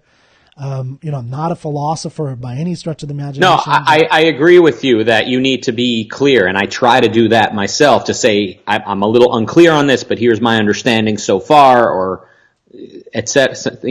Disclaimers like that. And yes, there do need to be intellectuals, I suppose. All these academics, it's like I don't know if they're weird because of the mode of education, or if just being an intellectual makes you detached and awkward. Yes. But we need to yes, that's why. There needs to be the birth of the bodybuilding intellectual. Like, there needs to be intellectuals with rhythm and confidence who actively are social and cool as a motherfucker. And that's why we got to go out there, Rucka. You and I, let's go out there and let's make a show, man. That's what let's record some stuff. I think that's what we're doing. Got some, but I mean outside, like let's confronting people. I mean, I don't think going to a particular event and getting in someone's face is the essence. What do you think? I mean, because what we're getting in someone's face, it's easy to go to Occupy Wall Street. I'm not going to say it's easy because I didn't do it, but it's relatively easy to go to Occupy Wall Street and challenge them and talk about the benefits and even moral, sort of to touch upon the moral virtue of capitalism, but to get out there and talk about epistemology and reason, I mean, I do that. I went to this thing called MythCon. They're all skeptics and in some case, semi-religious. I am out there. I'm out there talking to all these guys. I'm talking to the Myth-Informed podcast. The day after we're recording this, I'm going to talk to them. I am like sort of confronting people, but most importantly, I'm learning these ideas, I'm applying them, and then I'm explaining them within my context. So I've been doing this series on my commentary channel called How to Live Sober. That's it. So How to Live Sober is the series. I'm up to part 14, and it began very, very slowly, kind of walking through these different ways that philosophy applies to your personal inner world, talking about implicit ideas as opposed to explicit ones, and kind of moving on up into axioms, and then what happens when you reject reason. and relating it periodically to sobriety, and occasionally trying to relate it to the 12-step program and how the 12-step program can be evaluated, not just wholesale, either it's all good or it's all bad, but what's good about it, and how can some of this be interpreted in a way to actually get a benefit from it if you're trying to get something positive from it. And to kind of step-by-step walk through what I'm learning. And I'm reading Objectivism, the Philosophy of Ayn Rand for the first time. And so as I'm reading it, I'm relating it and integrating it into the series that I'm doing. So there's an example of me kind of, walking the walk, as they say. So I am really doing that. But I'm not concerned with how many views it's going to get. I'm not marketing it. I am just simply creating products. I'm creating videos and articulating myself as best I can. And there's no telling who it's going to reach. It may reach very few people. It may have no long-term significant impact on the culture. But I'm doing what I know how to do, and that's what I like to do. That's cool, man. Well, I'm going to keep trying, figure out what we could do. Sounds like fun for me. I don't know about you. I mean, over and over again, I'm going to repeat it. Right. It's what? Well, you said over and over again you're going to repeat the same thing. I thought you meant like you were going to repeat that it's about learning about for yourself, and then you're not really focused on. It's not your main focus to go out there, but it's something you'll do. Yeah, and that should be your focus as well. I mean, you should be looking to improve yourself as much as possible and cleaning your room, so to speak. To borrow a phrase from my favorite intellectual of the century. Yes. Challenge yourself and really see, like, what can I do to fix me as much as possible? And as you're doing that, as you're challenging yourself, there's nothing wrong with also taking on the world. But it just really makes no sense to even care about the world if you're not taking your own life very seriously. Yeah. No, I agree with that. I'm talking about like a productive endeavor, something that tries to make. It sounds like you're saying it's not, or you said earlier, but maybe you changed your mind.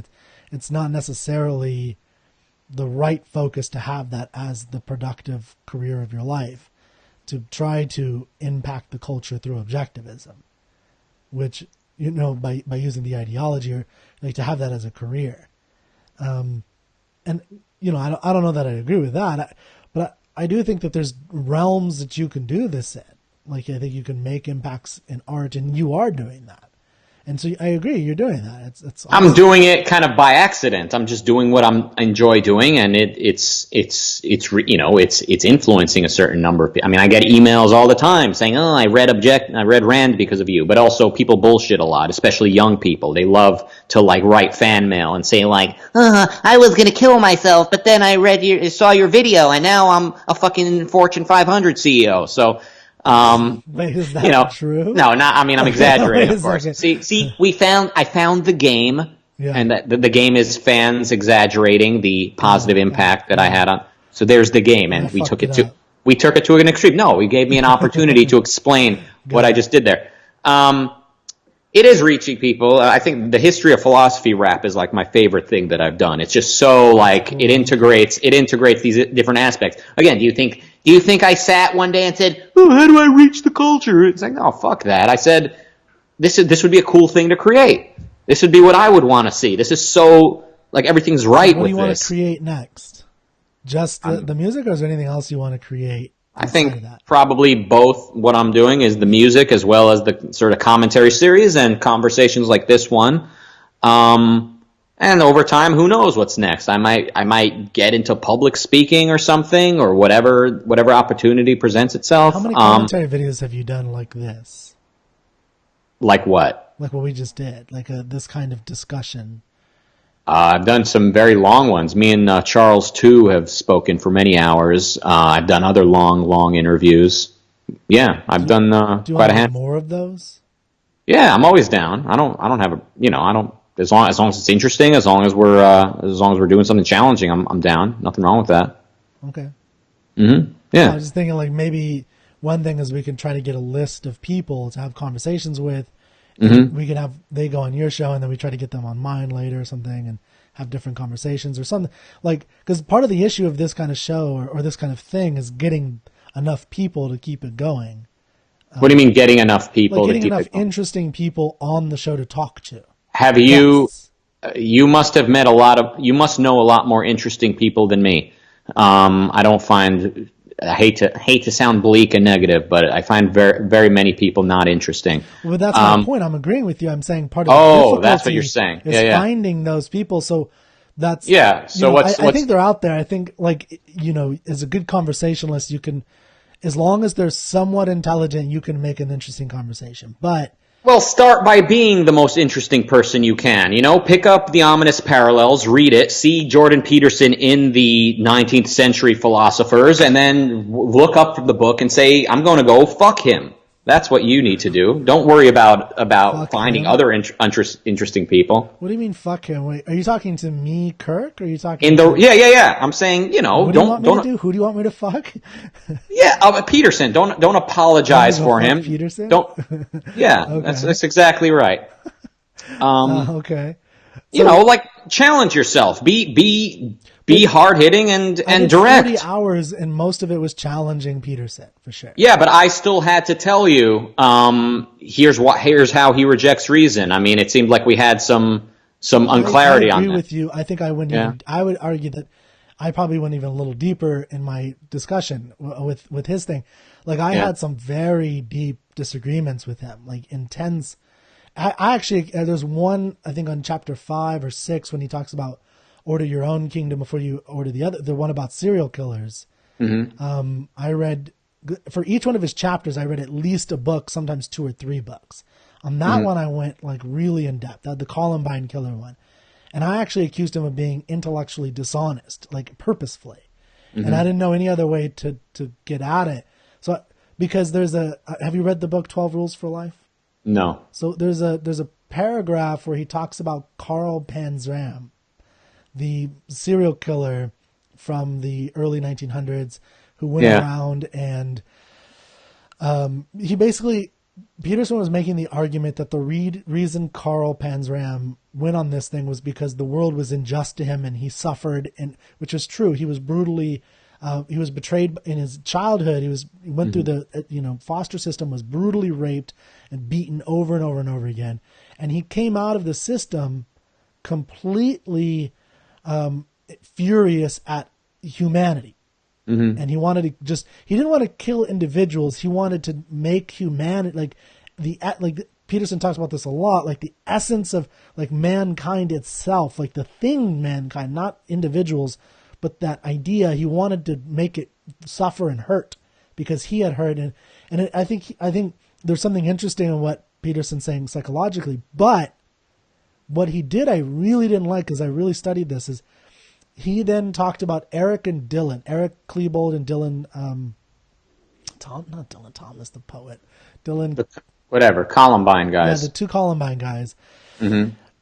Peterson in 2 paragraphs, like he starts the paragraph off, he starts the section off, the suffering of the world, and he talks about Carl Panzram, he talks about how he was suffering, and that's part of, he was lashing out, and there was this desire, and then he without a segue, and you can read this, like I read it on the thing, and I tried to give him the benefit of the doubt, and without a segue, he went right into, well, this is the same thing that Dylan and Eric went through. But I studied them. I read all of their journals. You can get a lot of it online. I literally read every word they wrote that you can get. Every video I watched. I read books on it, and I read the main book called Columbine by the guy who was there at the beginning. Everything I could get about their life. And these kids did not fucking suffer at all. Not even a little bit. Like they had BMWs. They were girls liked them. Like they were the bullies, not the bullied. Like everything was the opposite of what Peterson was saying. And Peterson has said that he's read their journals. He even quoted their journals. So I was like, this was one of the turning points for me, as I saw there's no other way to see that unless I'm missing something, he's being dishonest intellectually. Mm-hmm. Yeah. And because you cannot compare Carl Panzram, who was actually raped and murdered, and Carl did not go on the kind of mass shooting spree that these kids did. So the point I made on my podcast, among other points on that episode, was that he went into this, and Peterson was trying to make this case for suffering, that they were suffering. And I said, but one thing to go with what you were saying earlier, one conclusion past where he was at that he did not make was that there's a difference between actual suffering and perceived suffering. So it's true that these kids thought they were suffering. So for instance, Dylan, there's this section in his journal where he says, and Peterson quotes this, I believe he quotes that. I might be wrong on that, but he says, I fucking hate mankind. I want to kill everybody. This is the most unjust thing ever. And then he talks about why he's so mad this day. And the reason is because he lost his knife and some other little nonsense thing, which he later found the knife. So it was like, that's not a real suffering is what I'm saying. Oh. So he had this thing. Go ahead. Well, I mean, they definitely were suffering. That doesn't mean they were wanting in the material realm. Not in the same way as Carl Panzram is what I'm saying. So what I'm saying is the question is, why did they perceive that these middle class, good looking, intelligent kids perceive themselves as suffering? And what Peterson was arguing is that they suffered in the same way that Carl Panzram did, but they didn't. They were not bullied. They were the bullies. Well, hold on. Side note, didn't they? I remember reading in Newsweek back in the day that they were getting slammed into lockers and all that high school movie shit. No. All right. Anyway, it was probably sensationalized. It's bullshit. That's the myth. So it's just like the myth of Islamic terrorists is that they're all poor. They're actually all middle class. The myth of a lot of these kids is that some of them I'm sure are bullied, but Eric and Dylan were not really bullied. Yes. I mean, there was a few incidents like everybody in 6th and 7th grade, but they were seniors, and they were juniors going into senior year. It was the last day of junior year. And they did for years, they did not. Now the one bad thing that happened was, but again, it wasn't anything like Carl Panzram, was that they were caught vandalizing a van, and so they went to a punishment thing where they had to be punished in some way, but it wasn't even that bad. The psychologist loved Eric and thought he was brilliant and amazing, and they got out early for good behavior. I mean, things were going their way. I mean, it wasn't so it's not true. I see how that's a different type of suffering than someone getting raped in the foster home. I see that. However, because of the role, the toll that a nihilistic culture has on a young adolescent, it stands to reason that the Columbine shooters were suffering internally, in terms of not knowing which values to embrace, to pursue, not knowing really what's true ultimately, not knowing what's moral and what's immoral, or having a wrong conception of those categories. They were clearly suffering, so I think it's fair to assume that a well-to-do upper middle class teenager who plots out a shooting, goes into a school and tries to blow the whole school up, is angry and is in emotional pain as the result of a very damaged psychological state, which I would say has a lot to do with nihilism in the culture and nihilism in their own sort of internal constitution. Well, but that was the argument I'm making, though, is I agree with that part. That the way I conceived it was that there's a difference between perceived suffering, and the question is, why do they perceive themselves as suffering? By suffering, I mean physical, is what I'm focusing on. Who said they were physically suffering? Well, he said they were suffering. Anything that takes place on planet Earth is happening physically. So your emotional pain is something physical is taking place. You are a physical being. You are not. Your suffering is not an abstraction floating somewhere. You're suffering. So they were suffering. They were in pain. I agree that they felt that they were in pain. Yes, they had no reason to be. But Peterson wasn't saying they were in physical pain when they took those guns. I mean, isn't that a bit of a materialistic kind of fixation to say because they had cars and chicks, they weren't suffering? Well, first off, yes, that would be. The argument I was making was that there is he went straight from here's Carl Panzram being raped and brutally murdered or brutally beaten and betrayed by the people who were supposed to. That was the argument he was making. He was saying that that Carl was beaten, betrayed, raped over and over and over again, and then he came out this murderous beast. Did he mention any evidence of like how they were suffering? No, that's what I'm saying. He went straight into it. Was almost like Carl was the example. Like if you read these first three paragraphs, Carl was the example. They were then the conclusion, because then he quotes them, not Carl, about why they hated the world. So he was using Carl as his context for this whole thing. So I completely agree that they were, if you want to call it that they were actually suffering, sure. I mean, I will have to think a little bit about that. I agree that if they're internally suffering, but the issue that I was having was that as I was agreeing with, I would put it this way, I'm agreeing with what you're saying about you want to call it nihilism, but it was the ideas they held. That's what was causing the internal grief. Because if you read their journals, they were definitely in pain. Mm-hmm. They definitely felt this horrible anxiety or anxiety, but also a hatred. And they felt there was bad injustices toward them. And that evolved into something. And, they even built worlds. Like Dylan Klebold was a poet, and he definitely built worlds. They loved 9 Inch Nails and the song Closer. And this was made famous at the time when, congressmen were like attacking the songs. I thought it was Marilyn Manson as well. Mm-hmm. But there is a kind of an emotional pain in those songs, by the way. I think that brings out a pain in yourself. I think there's a Bad Religion album called Suffer, and it's the lyrics of the title track is "The masses of humanity have always had to suffer." Yeah. And on the cover of the album, there's a suburban kid like standing in this affluent street, and the kid is lit on fire. He's like on fire, suffering. The type of suffering that I can relate to, and probably you in your life, is not going to be getting brutally raped, and rape definitely happens, but it's not going to be wanting for not living in poverty per se. The most common type of suffering that I'm familiar with and that I've had to deal with in my life was never in the material realm to a terrible degree. It was mostly being well provided for, but just not knowing what to do with myself. And this goes back through all of man's history. All those Asian mystics trying to find nirvana. Speaking of depressing music, but all those Oriental mystics.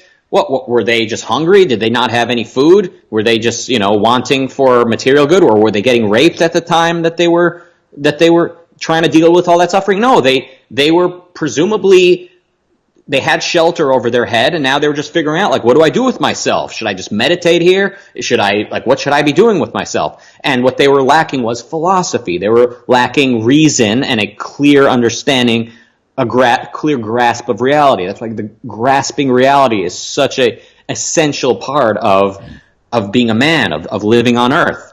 The type of suffering that the Columbine boys were dealing with was what a lot of people deal with. The type of suffering where you're provided for and you kind of have what you need, or even what you want, but you don't really know what to want. You don't really know what to do with yourself because you're lacking direction. You're lacking ideas.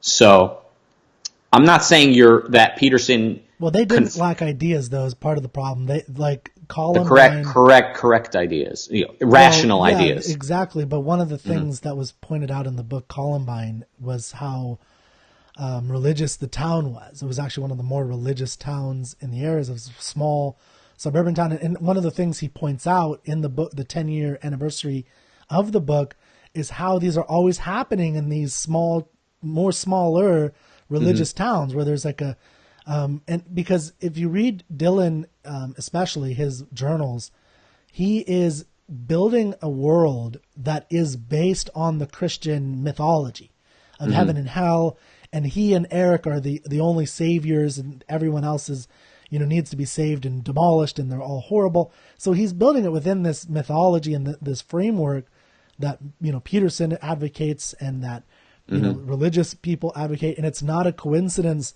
that these kids were dragged to church all the time. Now, I'm not blaming church directly. I don't think it is direct. I think there's a variety of factors, including Eric was definitely a psychopath. Like an actual psychopath. He was diagnosed afterwards with psychopathy.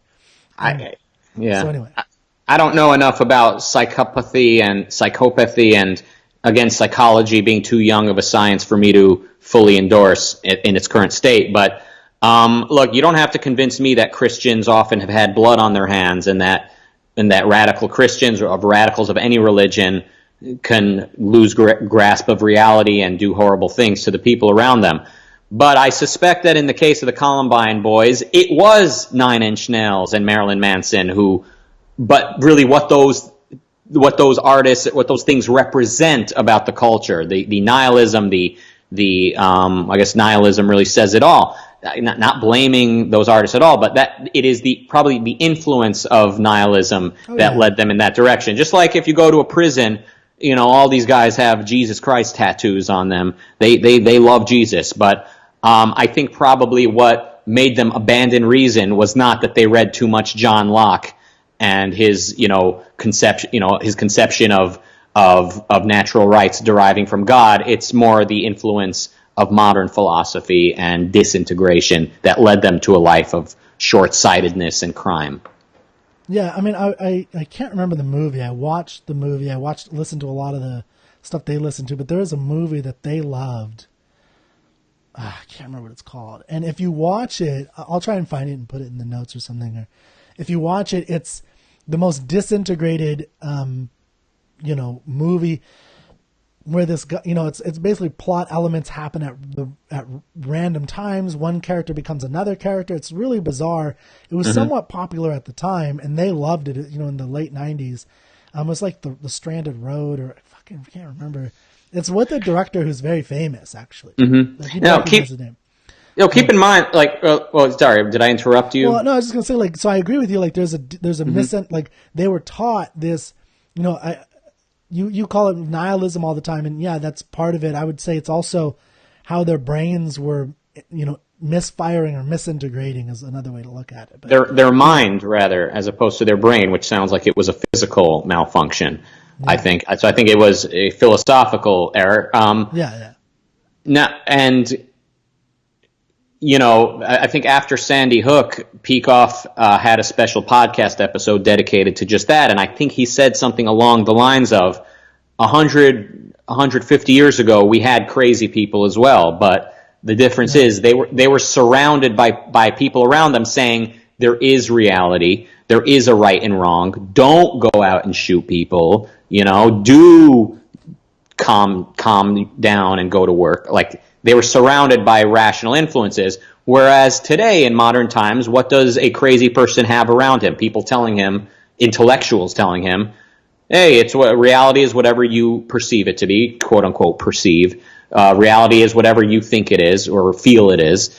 Reality is basically subjectivism is what I'm getting at. There's subjectivism or what's right for you isn't right for him, and whatever, just follow your emotions. So there's kind of the big factor. You were talking about how they were raised like religious, or they lived in a religious community, and kind of the problem is when people walk away from religion, kind of what's waiting for them. And that's why I was talking earlier about the atheist community and how they quickly turn into skeptics, turn into nihilists, and many of them kind of found their way back to religion, or many of them became social justice warriors, which is like another religion. So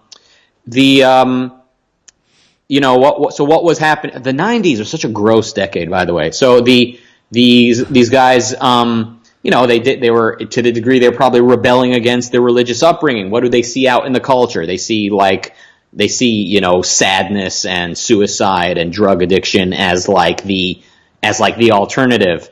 There was this HBO kind of weird documentary about Kurt Cobain a couple years ago, and I stopped watching it. I used to love Kurt Cobain. When I was like 14, I read books about his life. I wanted to know everything about him. Now it's just like, he's just such a poster child of his time. This, like, the child of hippies. Like, he's like the first generation of people raised by hippies.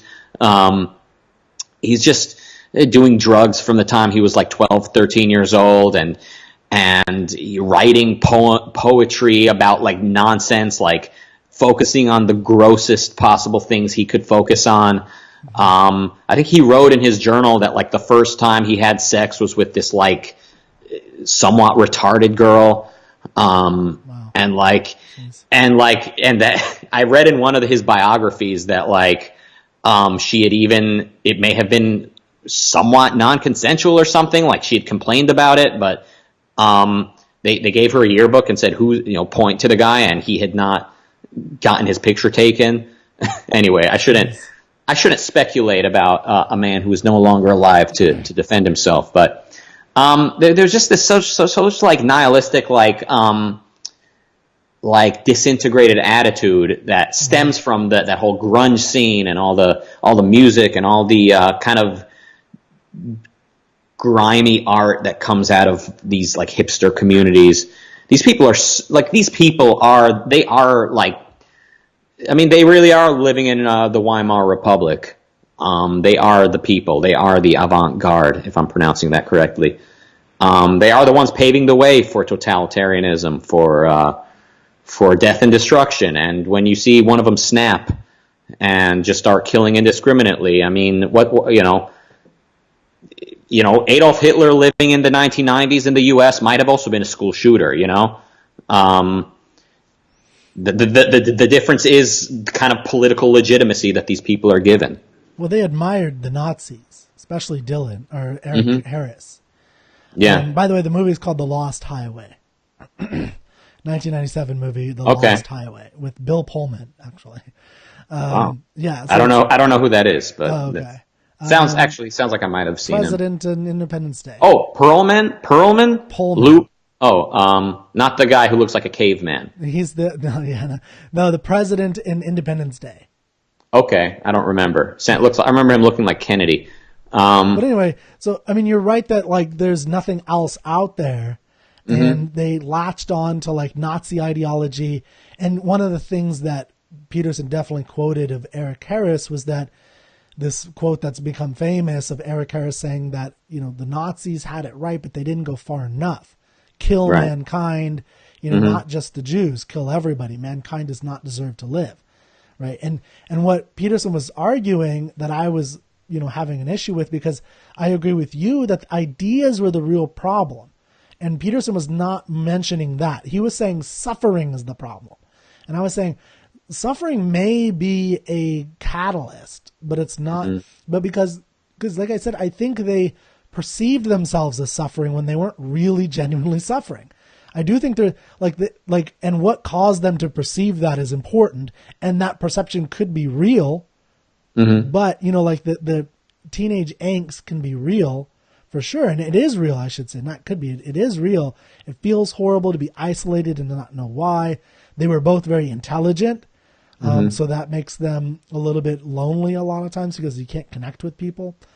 But all I was arguing against in the podcast was how, basically, I mean, similar to what you're saying right now in terms of what was going on were, the influences in their life in music, in movies, even the books they read, the History Channel when they fell in love with Nazis and things like that. And that, that all added up to something that made them build their own world where they saw themselves as this ultimate suffering creature, that everything was unjust, everything that happened to them. So again, losing your knife is not something. So here's where I, think it's not actual suffering.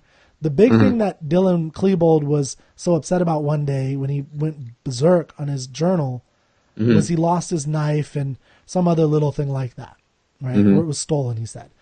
And What I'm saying is he may have internally felt intense actual suffering, where he was just so angry and so mad and so actual like pain, and that the world is against me, in the same way that like a Nazi concentration camp person might feel that, even if before they're physically abused, right? Like when they're first marched in the Warsaw, that Dylan may feel that genuinely, that internally, that strong, just like the Nazi Warsaw person, right? Or the Jewish Warsaw guy. The difference is it's not real suffering to lose a knife. The question is, why did he perceive that small, minor little issue on such epochal, basis? Now, maybe there was some psychological issues that we didn't identify, but I think there's other indications that it's the ideas that's the problem, is that they were influenced by bad music. And again, I actually like Nine Inch Nails sometimes, right? Like I like them and Marilyn Manson a lot, but my point with that is it's that part of the culture that was influencing. That's all they had for the most part. And they had nothing admirable to look up to. Right. No understanding of real reason. Certainly nothing like Rand's objectivist ethics. I mean, these are things that life requires that she's offering. It really is like she discovered fire to a degree, and people don't want to hear about it. Well, if they would have read Anthem, I bet they would have been better off. Who knows? And obviously people misread these things, and it wouldn't surprise me if one day somebody shoots up a school and says that they're John Galt. Like, these things happen. People misunderstand. They misread. They get the wrong essentials from these things. So it takes an open mind, and then it takes a lot of work to integrate. Ultimately, you need to have like this kind of inner spark, this inner like drive to find happiness. Happiness needs to be what it is that you're after. And I think that was something I never lost sight of, which is why in my nihilistic teen years, I ultimately wanted to keep looking for answers and to keep reading and discovering, as opposed to finding a gun and hurting a bunch of innocent people, among other reasons. Most people are Dylan and Eric. I went through the same thing that they went through. I hated school. I was lonely. I didn't know very many people. I had a few friends, but then I moved, and it was so I understand exactly the anxiety that they felt in terms of, there's just nowhere for you like that. I think that's more typical. But I was making an argument against Peterson's view of suffering in the way he portrayed it. I think it was intellectually dishonest, or it could be just a byproduct of him not being as clear as he could be. Because if you want to be clear, you need to dig into why they did that, why they felt that a knife was the end of the world, whereas Carl Panzram had real reasons to hate the world. And that's the other thing is I think, for instance, Ayn Rand is famous for having, read about and had interest in serial killers. But I think one of the interesting things from a writer, if you're a fiction writer, and there's a show called Mindhunter on Netflix that I love. I like reading about serial killers for whatever reason. There is something fascinating about what they're after. There's a consistency in them that's scary to read about. It's terrifying because it's like a switch turned on in the wrong direction, and they see humans as meat rather than humans. But anyway, my point is that I just had issues with him. We went on like a 20-minute tangent or whatever or longer on my view of the intellectual dishonesty. Because you were talking to me about I need to go do this, and I've done a lot of this stuff about Peterson, and I'm trying to do more, and that's why I'm talking to you, and I want to learn. There you go. All From right. you and do there more. You go. Learn from me. That's all I'm saying. That's what I'm trying to do. I'm trying to figure out how to do more of it, and I want to do more. With you, my background is a lot of sales and production and things like that. So, I think that's great. I mean, I don't mean to just pick on you, but but when we're talking about how to reach the culture, my whole thing is reach your own inner culture, reach your own immediate surrounding, really work on. I know I'm not one of these Indians, the Indians. They're in India, they were just you need to trade within your own community. That was Gandhi's gift to India, 50 years of starvation. because you wouldn't want to have selfish capitalism or anything like that. Too earthly, too rational. That's the British way. Let them do that over there. Yeah. Yeah, that was my whole point. Just be the guy. There's my motto. Be the guy, quote unquote.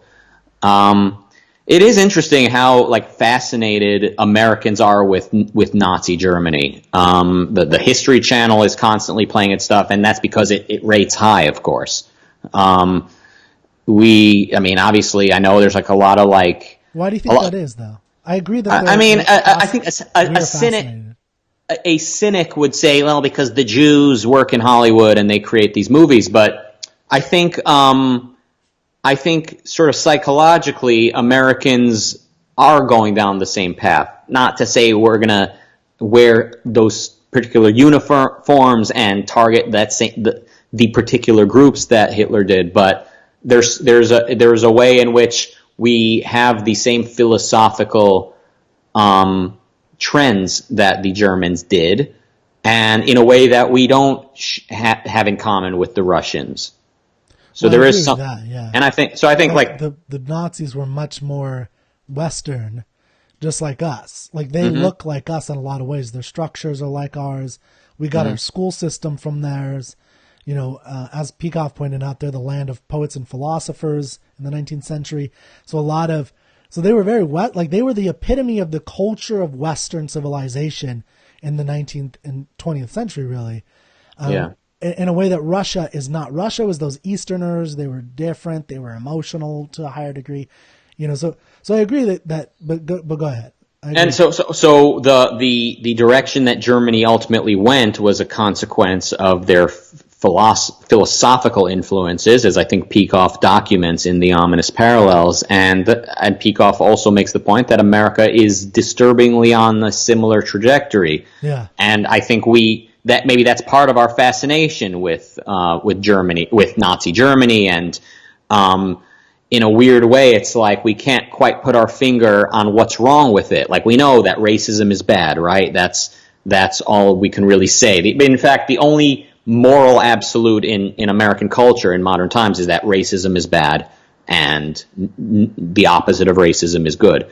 But as far as the way that the Germans rejected reason, the fact that they rejected individualism, Americans basically agree with that stuff. The fact that, working for something bigger than yourself is something that the Germans were about. Obviously, that's still the moral ideal here today. People brag all the time about serving a cause higher than their own selfish needs. So, in a weird way, I think part of why Americans are so fascinated with Nazi Germany is just what I said. Both being on a similar philosophical trajectory and not quite knowing how to name kind of what's wrong, if anything.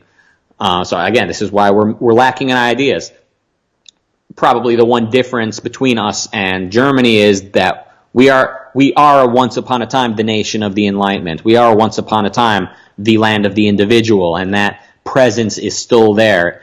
The ghosts of the founding fathers still walk among us in a very subtle way, and sometimes not subtle way. There is this kind of entrepreneurial spirit. Like when I visited England, even though the founders came from England too, so England should technically also be, an individualistic place, but it must be a mixture of their other philosophical influences or the fact that they became socialists when they did. I was so depressed around these people. The British are so lame compared to us. Americans are so much cooler. I mean, an American bum / American on welfare has more of a kind of individualistic drive than the average British person. I mean, why that is, I don't know, because I don't know what took place in England after the American Revolution. Like they went back to their neck of the woods. Or wait, did they go to Canada? Is that where the British have been too? Is Canada basically just England this whole time with a different name? I thought it had more French influence. Yeah, that's right. So look at me. I'm like this. I just like make up history. Like this is like it's like we're like you're like watching me write a song right now, where I'm just like pulling like different ideas and memes and just like recreating history. But go ahead. I love that. No, well, I mean, the Brits were in the Americas still. They weren't gone from America. So like, because America's big, you know, they can go south, but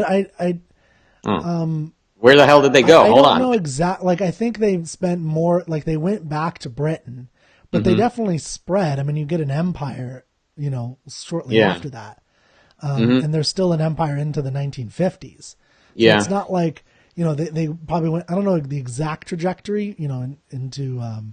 Yeah, so I know politically, and I hate to focus on politics, but ultimately, of course, politics is a reflection of the ideas of a culture. So I know that politically, the British never had that chutzpah that the founding fathers had, right? This, you know, individual, you know, like life, liberty, and pursuit of happiness, and we're gonna kill to defend, you know, liberty. Well, obviously, the British they have a lot of there's a lot right with them in their history, but ultimately they went back to their boring little system. They tipped their fedora at the Queen, and they had their confusing Parliament. Why do you hate fedoras and beards?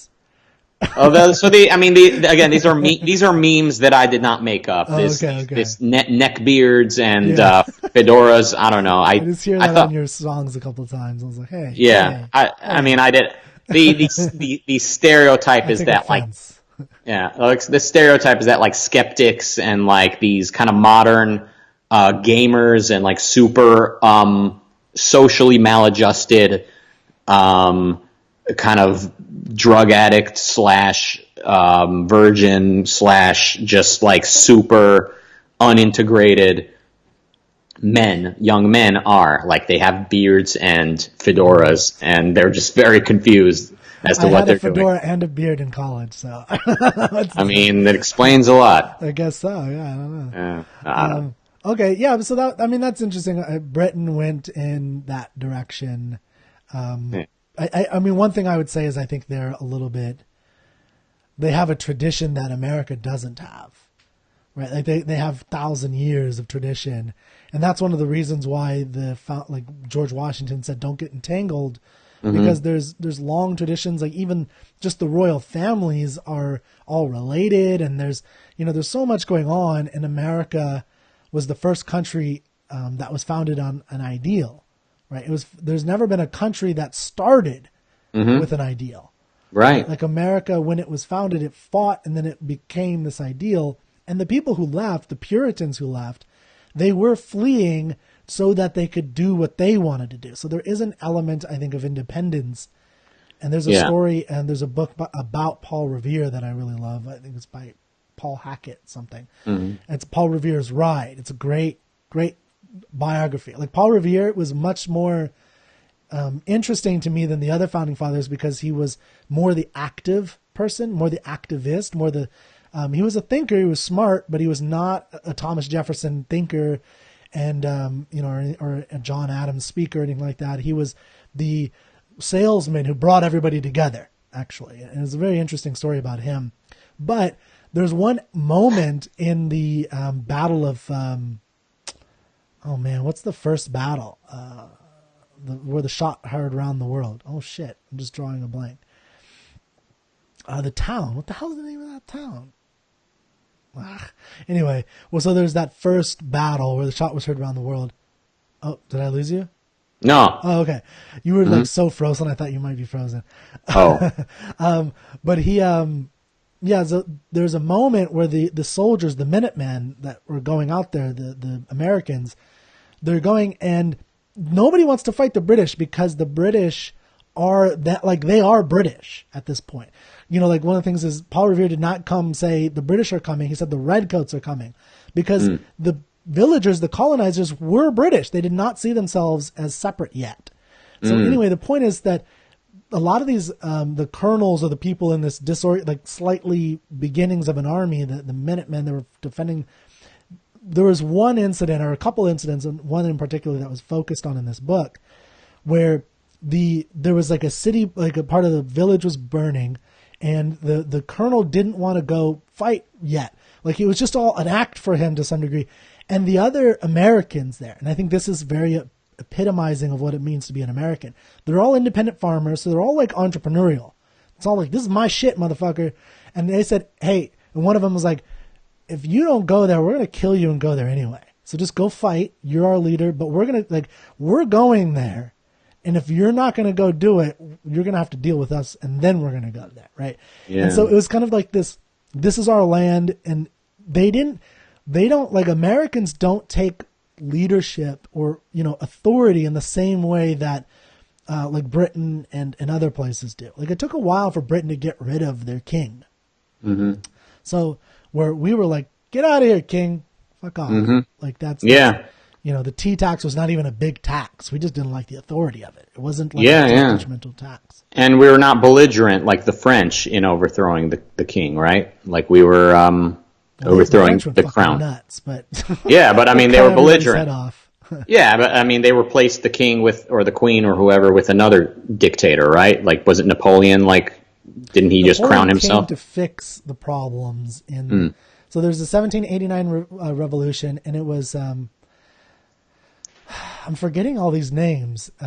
There's a famous person, like a famous leader in France from 1789 to like 95 or something like that. And he was a citizen, not a royal. And they were at war with royals, and there was the 93, the famous, 1993 or 1793, where this is where the height of the executions and beheadings happened. And Napoleon basically was a munition, what was it called? A cannon guy. Can't remember the name of the term. And he eventually rose up and took power by using some of the military and fixing some of the problems at home. But anyway, so yeah, not Rousseau. Damn it. I'll have to look it up. But anyway, so yeah, like they went, because the problem in Europe is what I'm saying. I think that one of the big problems was that they had this tradition. So unlike America, where there was a little bit more of a fresh start, they had structures and kings that have been there for 1,000 years, going back to Charlemagne and all the and like getting rid of all the power structures and all, the church. That was really hard. The French did it much quicker than the Britons. So, but they did it violently, like they cut everybody's head off. Mm-hmm. Right? And would it be true to say the British had more of a goal in mind as far as like individualism compared to the recklessness of the French? That's a good question. I don't know. I mean, I'm not exactly sure when the prime minister became, more in play in Britain, and the king became less of, he became just a figurehead.